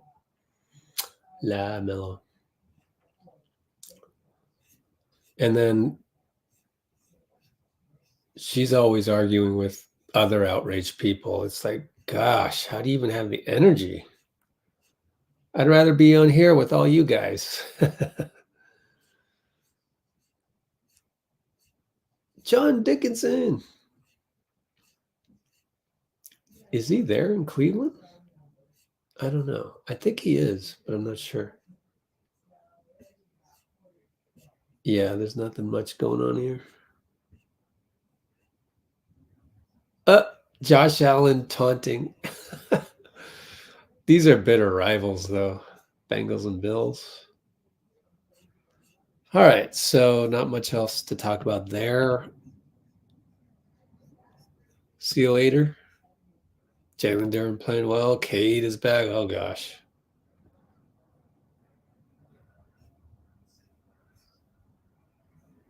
I hope he sees a lot of minutes. That'd be fun.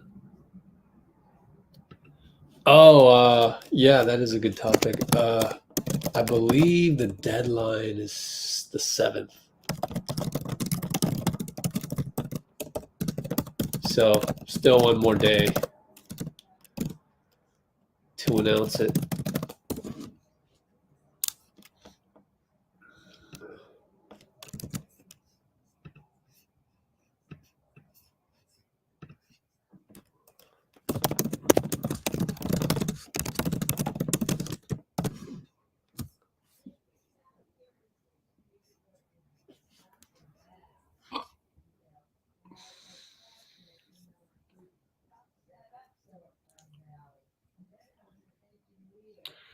Yep, they will.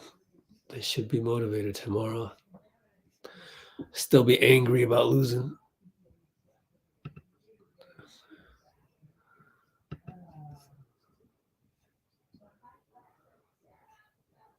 Twitter is a lot to deal with, isn't it? Let me just set this up. That's good to have with the Tim Kawakami one. Where can I find this?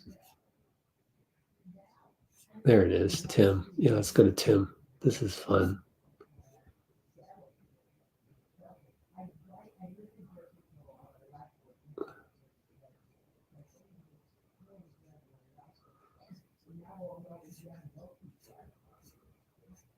There we go. Screenshot this.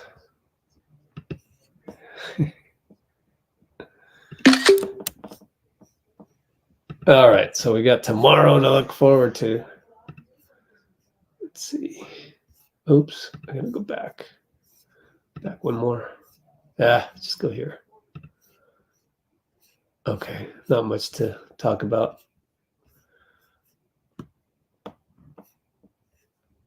This guy's angry. Oh no, he's angry. I'm angry, and I'm a narcissist because I want everybody to know I'm angry. Okay. Sure, dude. Let's see. I like to try to not try. It's easier to try than to not try. Oh, that's so true. Okay, let me look up some post-game interviews, maybe. Maybe we can find something.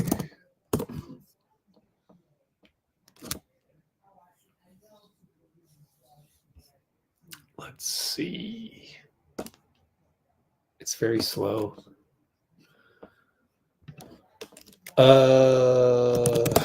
Let's see if there's anything.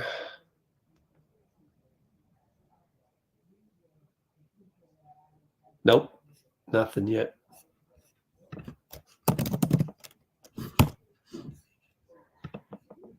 Let's see, we got Darius Garland audio though. Oh, Cavaliers radio. Okay. Nope. We got the pregame at 7 minutes. Wonder what Steve talked about in the pregame. Let's just run it since there's nothing else to do right now. 7 minutes. What did he talk about in 7 minutes? I know that he talked about a couple things that we talked about in the pregame, which I showed you, which is on our YouTube. You know, Klay. Not yet. He'll warm up and we'll see. But he told me this morning he was feeling pretty good. So we'll see though. Steve, today marks 200 consecutive regular season games for Q1. We've always been talking about his streak, going for a while now. But what are your thoughts on this latest milestone and the season he's having as a whole? That's great. I mean, he takes great pride in his durability and keeping himself in condition to play. He works constantly on taking care of himself and just a total pro. Not only is it great to have him available every night, but to have him as an example. Oops, we got Klay. So let's just skip over to Klay real quick. Klay at the podium. Wow. So let's do this. Klay post-game audio now on. We'll come back to Steve pregame later. Boom.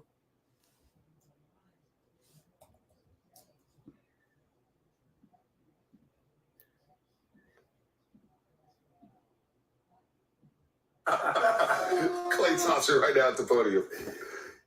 We shot the ball very well. No, shot the ball from beyond the arc very well in the first half, but did not play with the force we needed to win this game.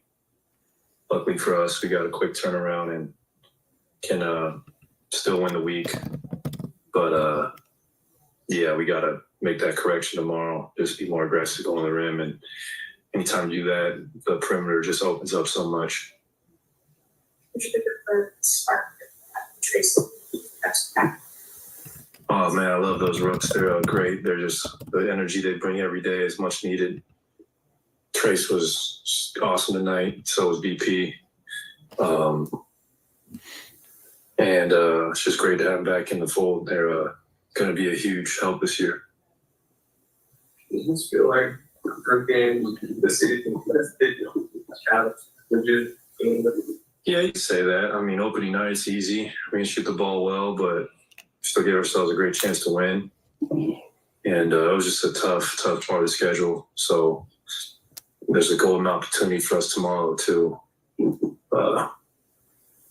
come out on top in this back-to-back. And I know we'll seize the opportunity and we'll have a great game. You guys played this team again in a few days. What did you do you think your guys made? Man, we work for the Cavs trying to get my scouting report on. I'm from California. Oh, well, that's good. I think we just need to rebound the ball better. We got out-rebounded. Or did we? I always read this wrong. 55 to 44. Okay, thanks, Ray. Yeah, can't give this team that many second chance points. I think we'll be with much better energy next time we see them, just being able to go home. That always helps.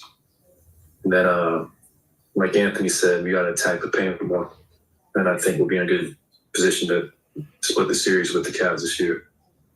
Good. James Wise tomorrow for the first time. Who traded with him. I know he's a guy you spent actually a pretty good amount of time. Mm-hmm. What will that be like? It'll be great to see James. Me and James spent many, many days and weeks together rehabbing. And I'm just excited to see him, especially just as a friend. And I think about him often, and I hope he's doing well. And it will be great to just check up with him. And the beautiful part about our league is that you make relationships with guys every year. And I consider James a dear friend, so it'll be great to see him and just catch up. There's so much swirling around his career with you guys. Second overall pick, that's kind of natural.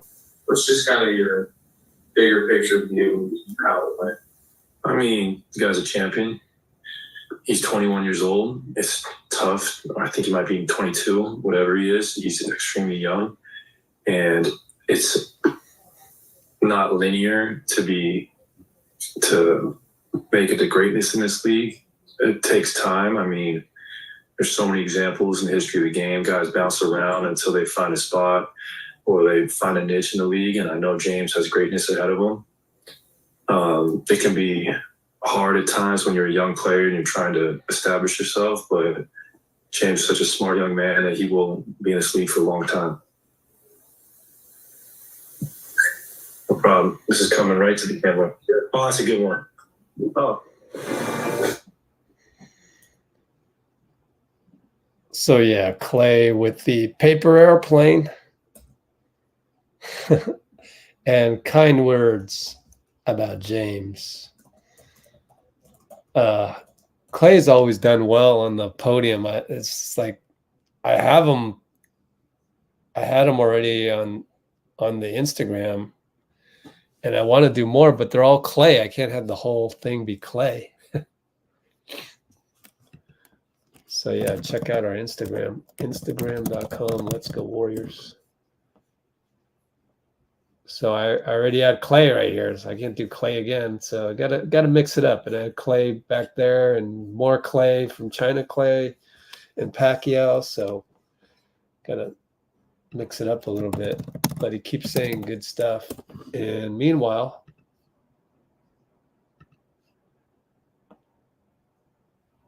I would like to. Oh, they got Oscar Thompson. Be careful. Those Thompson twins can play.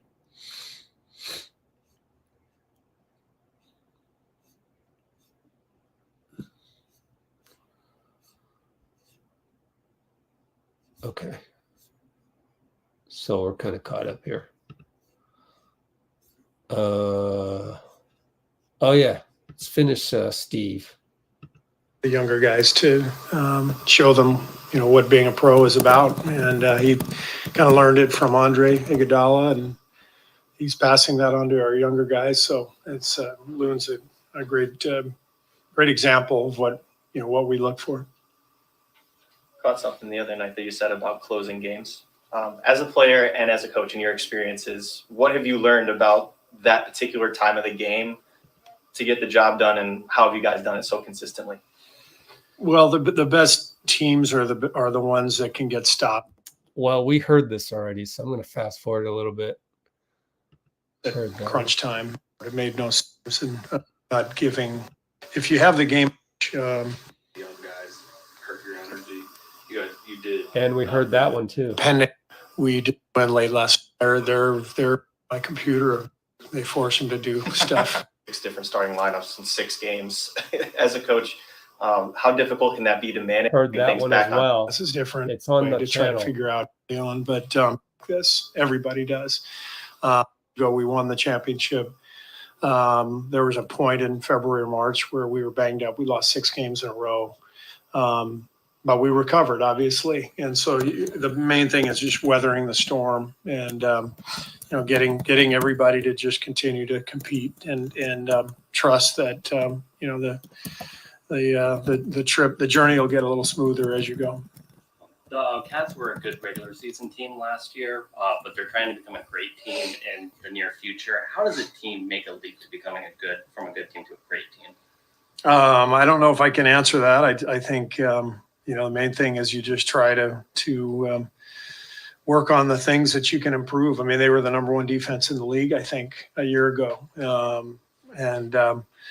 So they had great season. I mean, when you consider where they were the previous couple of years, the leap that they took last year was a really big deal. And then you, as a staff, you kind of, and an organization, you figure out what are our weak spots, what can we do better, and you address that through personnel and maybe scheme or whatever you think does the trick. But it's a hard thing to go from good to great. There's no formula for it. So you just got to keep going. You touched on it after last game, but what do you like about the dynamic of having Andrew Wiggins and Kuminga together? Yeah, I mean, I think we played them a little bit the other night together. We haven't played them a ton together, but what was great the other night was the offensive rebounding. They were both crashing the glass over and over again, and they generated a bunch of extra possessions for us. And then, of course, their ability to finish at the rim, it adds a nice element to our attack because our bigs aren't really finishers at the rim. They're more screen setters and passers. And so when we get JK and Wiggs attacking the rim and diving and getting fouled around the rim, it really balances our offense out. Steve, kind of a bonus question for you. Does it ever get old, the feeling coming here to Cleveland and playing in this city? I enjoy coming here just first because I played here, so long ago. My oldest son was born here. I've got family here. So it's always a good trip for me to come here. And then, of course, those 4 straight trips to the finals, that was an epic time, a very historic time for us, for the Cavs, for the NBA. And I think about those games when I walk into this building for sure. How could you not? Thanks. That's the end of that one. See if they uploaded anything. Just Klay. Nothing. Let's go back to Twitter. Let's get out of here.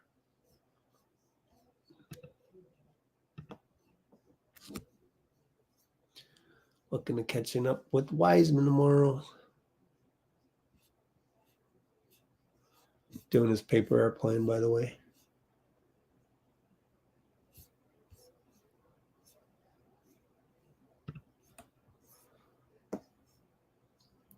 All right, so just waiting around, seeing what else they got. Maybe Steve talked more in the post game, in which case I'll look it up right now. See if we get lucky. That stuff. Oh, I actually want to look at the pregame with JB Bickerstaff. They don't have it. Oh, wow. Oh, well.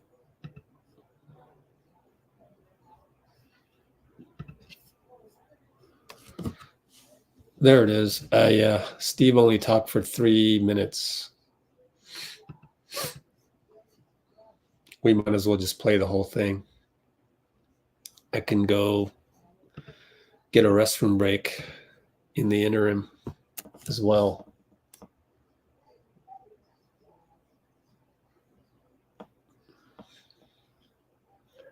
Not much else going on.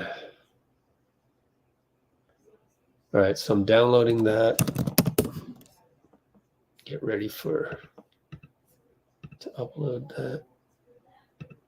Okay.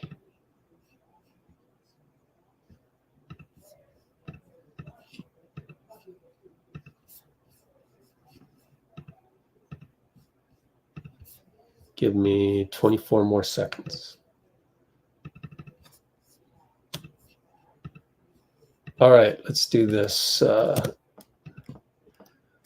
Yeah, you're right about that. Entire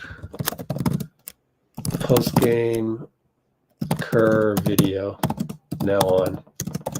3 minutes.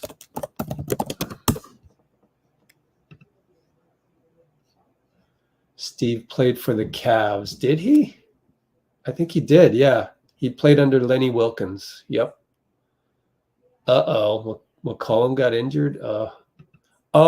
He got some lung thing.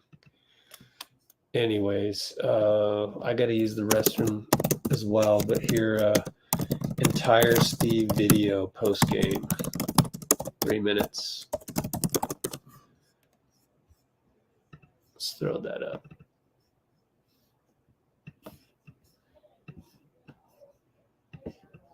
Here we go. 58, 24 in the paint, Yeah. something like that. Is that just the size disadvantage, or did you guys kind of play a little? I thought we weren't aggressive in the first half. They only had one block shot, but we were skittish around the rim. And there's good reason for that. They got 2 great shot blockers, number 1 defense in the league last year. And, they're coming off a couple losses, so they played really well. Their defense was great. It wasn't our night, but yeah, 58, 24 points in the paint. You're not going to win that game. Which side of that? It sounds like maybe the 24 is the one that probably. Yeah, the 24 bothers me. It's a weird game. We just never got it connected. It just never felt like our offense helped our defense or vice versa. We weren't getting stops. We were taking quick shots. A lot of bad possessions. We didn't turn it over much, but we didn't have good flow to our offense. And obviously we searched, we played a lot of people just trying to find some energy. I thought Brandon and Trace came in, did a really good job, but we didn't have it, and they were great. So going to Brandon and Trace, and there is just find a spark. Yeah, find a spark. With Trace, he can finish in the paint against those big guys. With Brandon, he's an energy guy. He plays with a lot of feel, and we thought maybe he could connect the game a little bit, and he did. He did a nice job. But like I said, they were just way better. We weren't going to win that game. Which, low minutes for Looney for, I think, a second straight game. You didn't go to Tracy. You say you're searching, but where do you just kind of view the front court rotation right now? Still, it's so early in the season. We have such a deep team. We're trying a lot of different things. We're playing a lot of people. So Loon hasn't played a ton the last 2 games, but we know exactly what we have in Loon, and we're trying to get Draymond back minutes-wise, conditioning-wise. So I think, we're good. We have a lot of options, but we also have a lot to sort through. And every night's going to be a little bit different here early in the season. With Wiggins, do you feel like his finest flaw offensively than things start to look for him, or do you think it's more dynamic or more complex than that? No, it's been a little bit of a slow start, but the defense is the key. His defense is always so important for us, and the better he is defensively, the more his offense will come. So I'm not worried about Wiggs at all. Just it's a slow start, and he's got a long track record. He's been with us for 5 years now, so he knows how we play, and I can probably try to help him out a little bit with some things, but Wiggs will get there. You plan to play your vets? Yeah. Right? Yeah. Thanks. You guys. Up next, Steph Curry.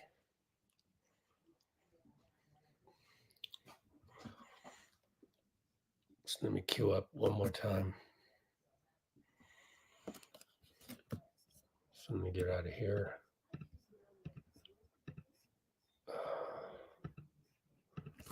Throw that up there.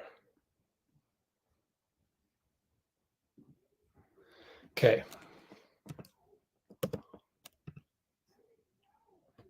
Wow, the Raiders won? Oh, yeah, collapsed right lung, which is nuts. Steph at the podium. Okay. Steph post-game audio now on. And we are at the, what mark? 3:42:15. Steph post-game audio.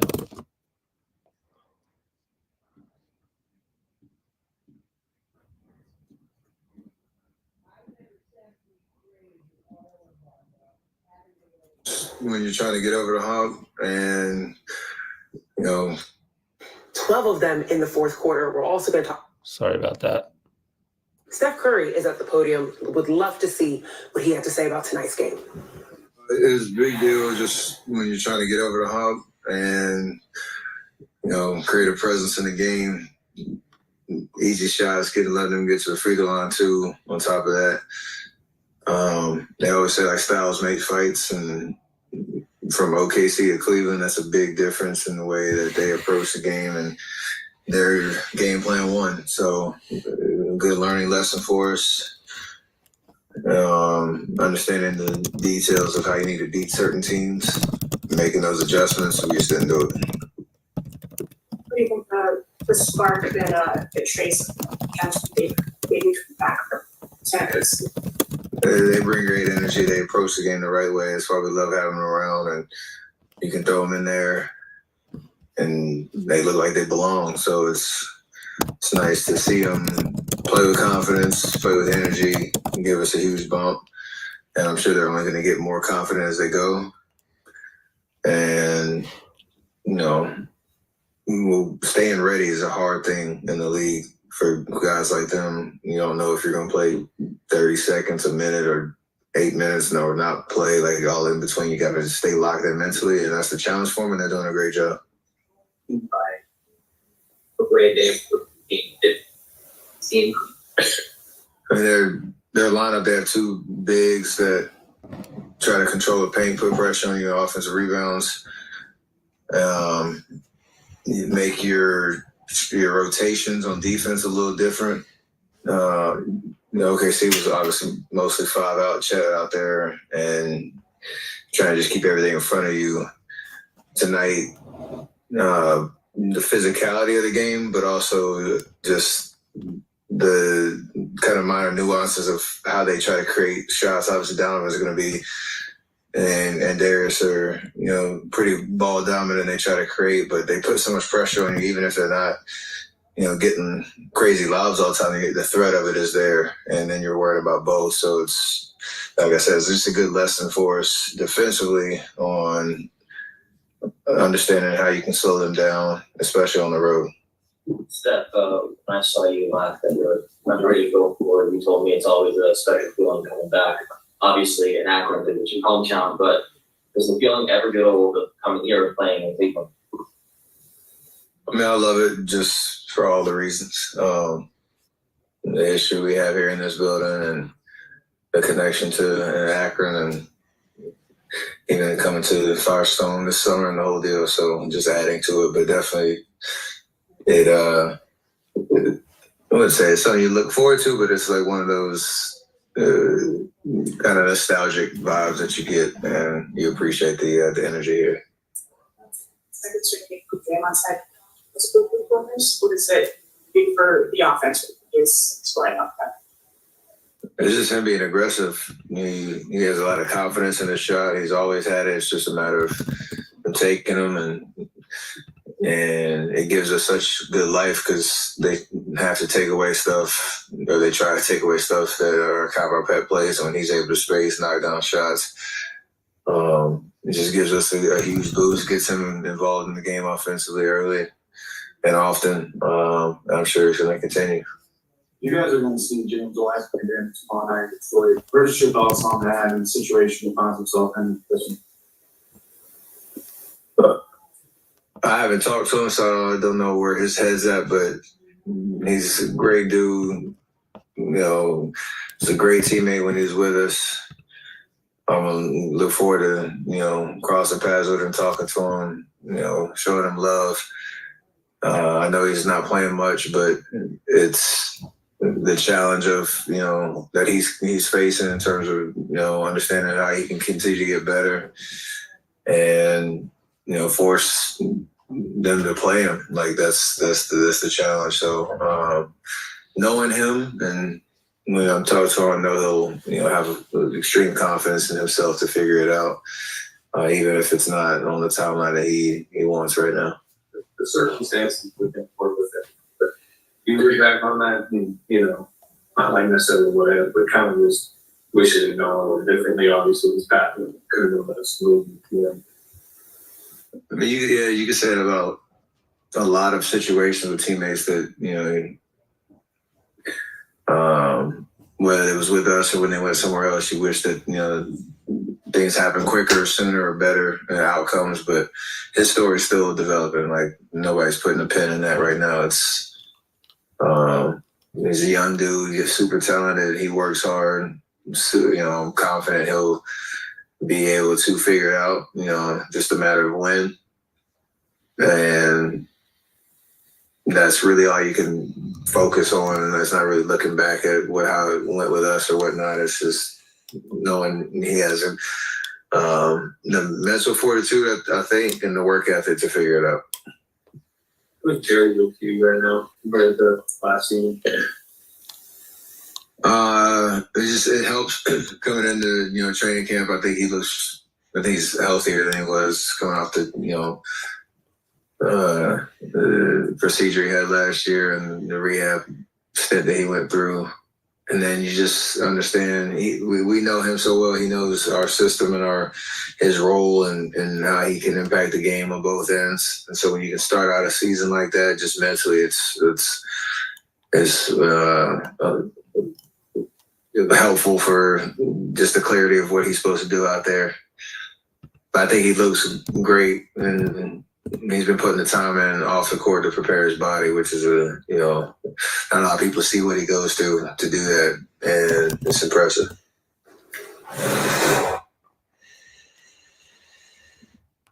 All right. Wow. So Wardell was on the podium for a bit there.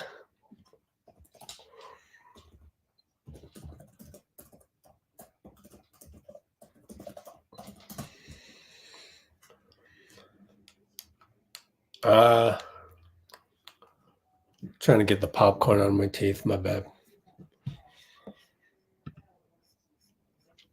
Other than that, oh, there's Steph. Why is this time all messed up? See James Wiseman tomorrow for the first time. Wow. So. Hold on. That was weird how it kind of overlapped. Wait a minute. That was really weird. Wait, what? Oh, okay. Yeah, my bad. I don't know what I'm doing. Anyway, Steph is on the podium just now, so they should have that pretty soon. And I got to find me some place where there's no highlights. The last 7 tweets have been highlights.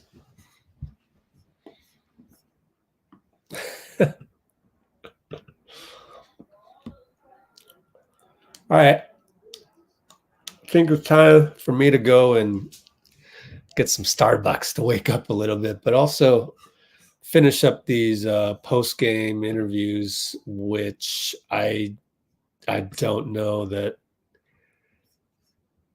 we're going to have all of them just yet. Let me just see how things are progressing. Yeah. Not even on SoundCloud, huh? Bickerstaff post game, 8.5 minutes. I'd love to see, just before we leave, we're at 3:51. So let me just play this. Just out of curiosity. Oh, and you heard Steph, right? At the 3:09 mark of this live stream, I said, no one's talking about how we just played OKC, one of the fastest teams in the league, and now we got to play one of the slowest, Cleveland. And what does Steph say on the podium? The exact same thing. So I don't know. I know my team pretty well, don't I? JB Bickerstaff.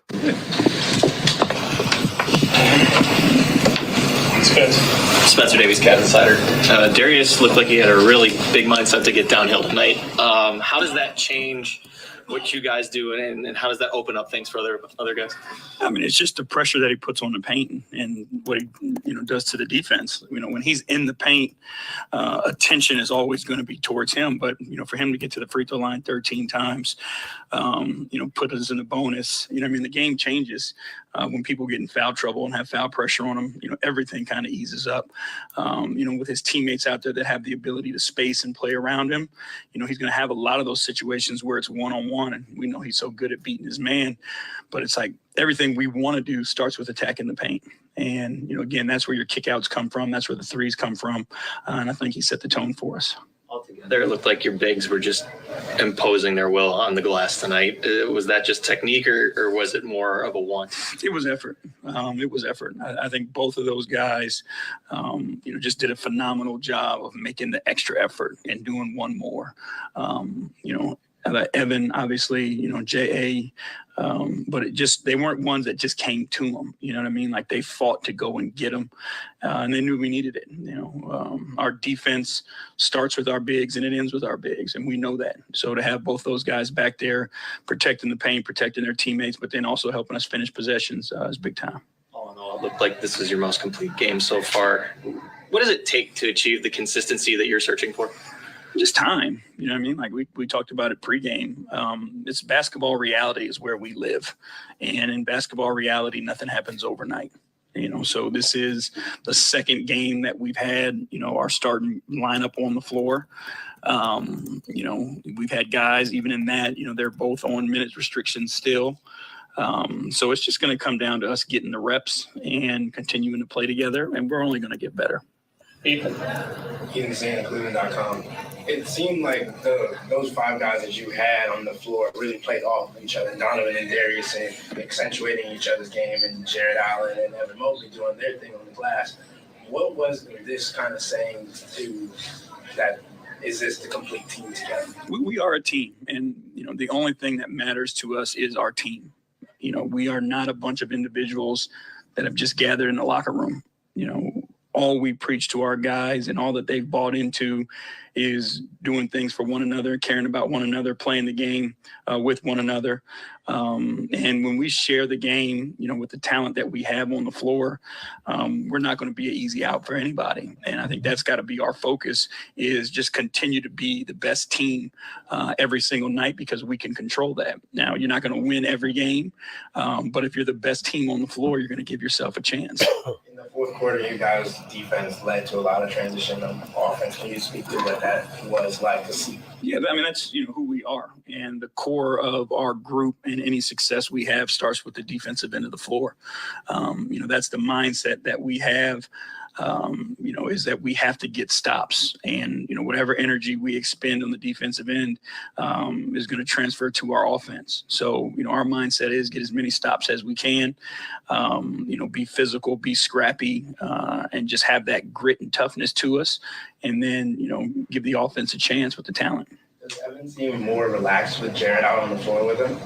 I think for all of us, he's our safety blanket. You know what I mean? Like when you have a guy like Jared Allen back there to protect you, everybody's a little less on edge. And I think when Evan obviously, is out there by himself, he's trying to do multiple jobs. But our defense was built with the two of them in mind and how they work together and protect one another. Ryan, this is the Big Journal. You mentioned pregame that sometimes defenses can maybe get a little over-concerned with how they shoot threes. How did you feel that you guys balanced that defensively? I thought we did a good job. I think we did a really good job for the most part, protecting our paint. I think they had, quite a few offensive rebounds that kind of, that hurt you. But I think the idea of how many just, backdoor layups that we've given, or that teams that typically give them, I thought we did a really good job of protecting our paint. And then, they're going to get threes. They're elite at what they do and how they create them. But, I thought they were difficult ones. But again, if you protect your paint versus them and take away the layups, you give yourself a chance. So a really small sample size with all 5 starters healthy, but what have you thought of the impact that Strus has had in terms of how he fits? I think he's, a great piece that fits around those guys and accentuates those guys' talent and brings his own level of skill set as well. Our group, with Donovan and Darius, Evan and J.A., are a stationary group. And I think Max brings, a ton of movement and force on that end of the floor where people have to chase him. So I think it provides just something a little bit different than we've had in the past. But, obviously his ability to, make shots, create shots. But, there's a toughness to him that I love. I just love watching him scrap and compete. Sam Amico, Hoopswire. JB, what did you think about the play of the bench? Seemed like George and Tristan gave you some scrappy minutes, and Kerr had that big steal. Yeah, I think we've got grown-ups on the bench. We've got guys who are battle-tested coming off the bench.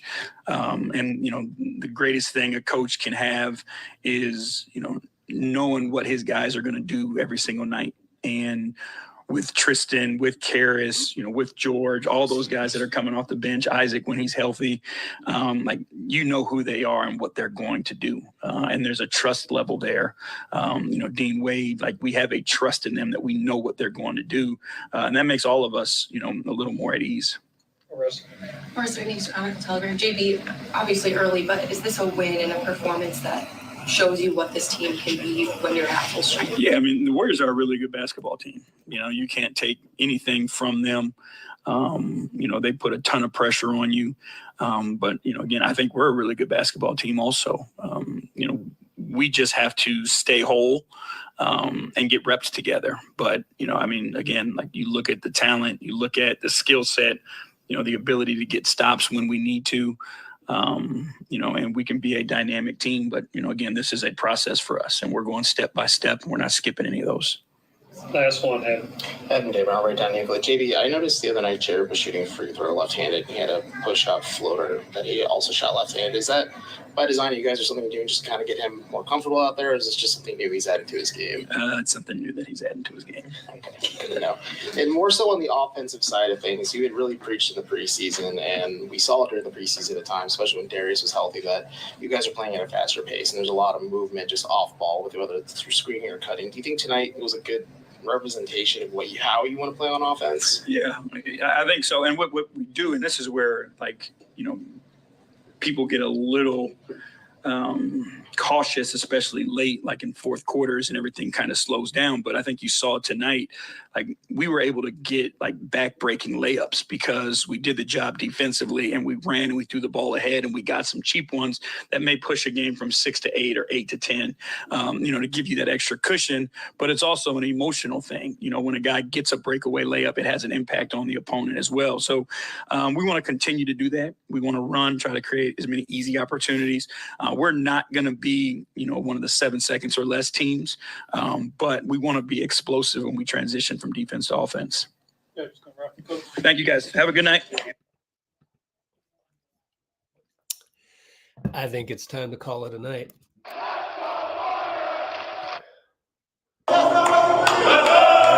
Let's get ready for Just Us, everybody.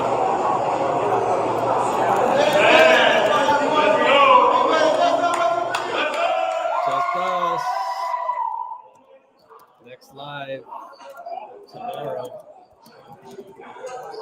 It's so dark. It's only 6:52 p.m. Tomorrow at 3:45 p.m. Pacific Standard Time, which is 21 hours from now.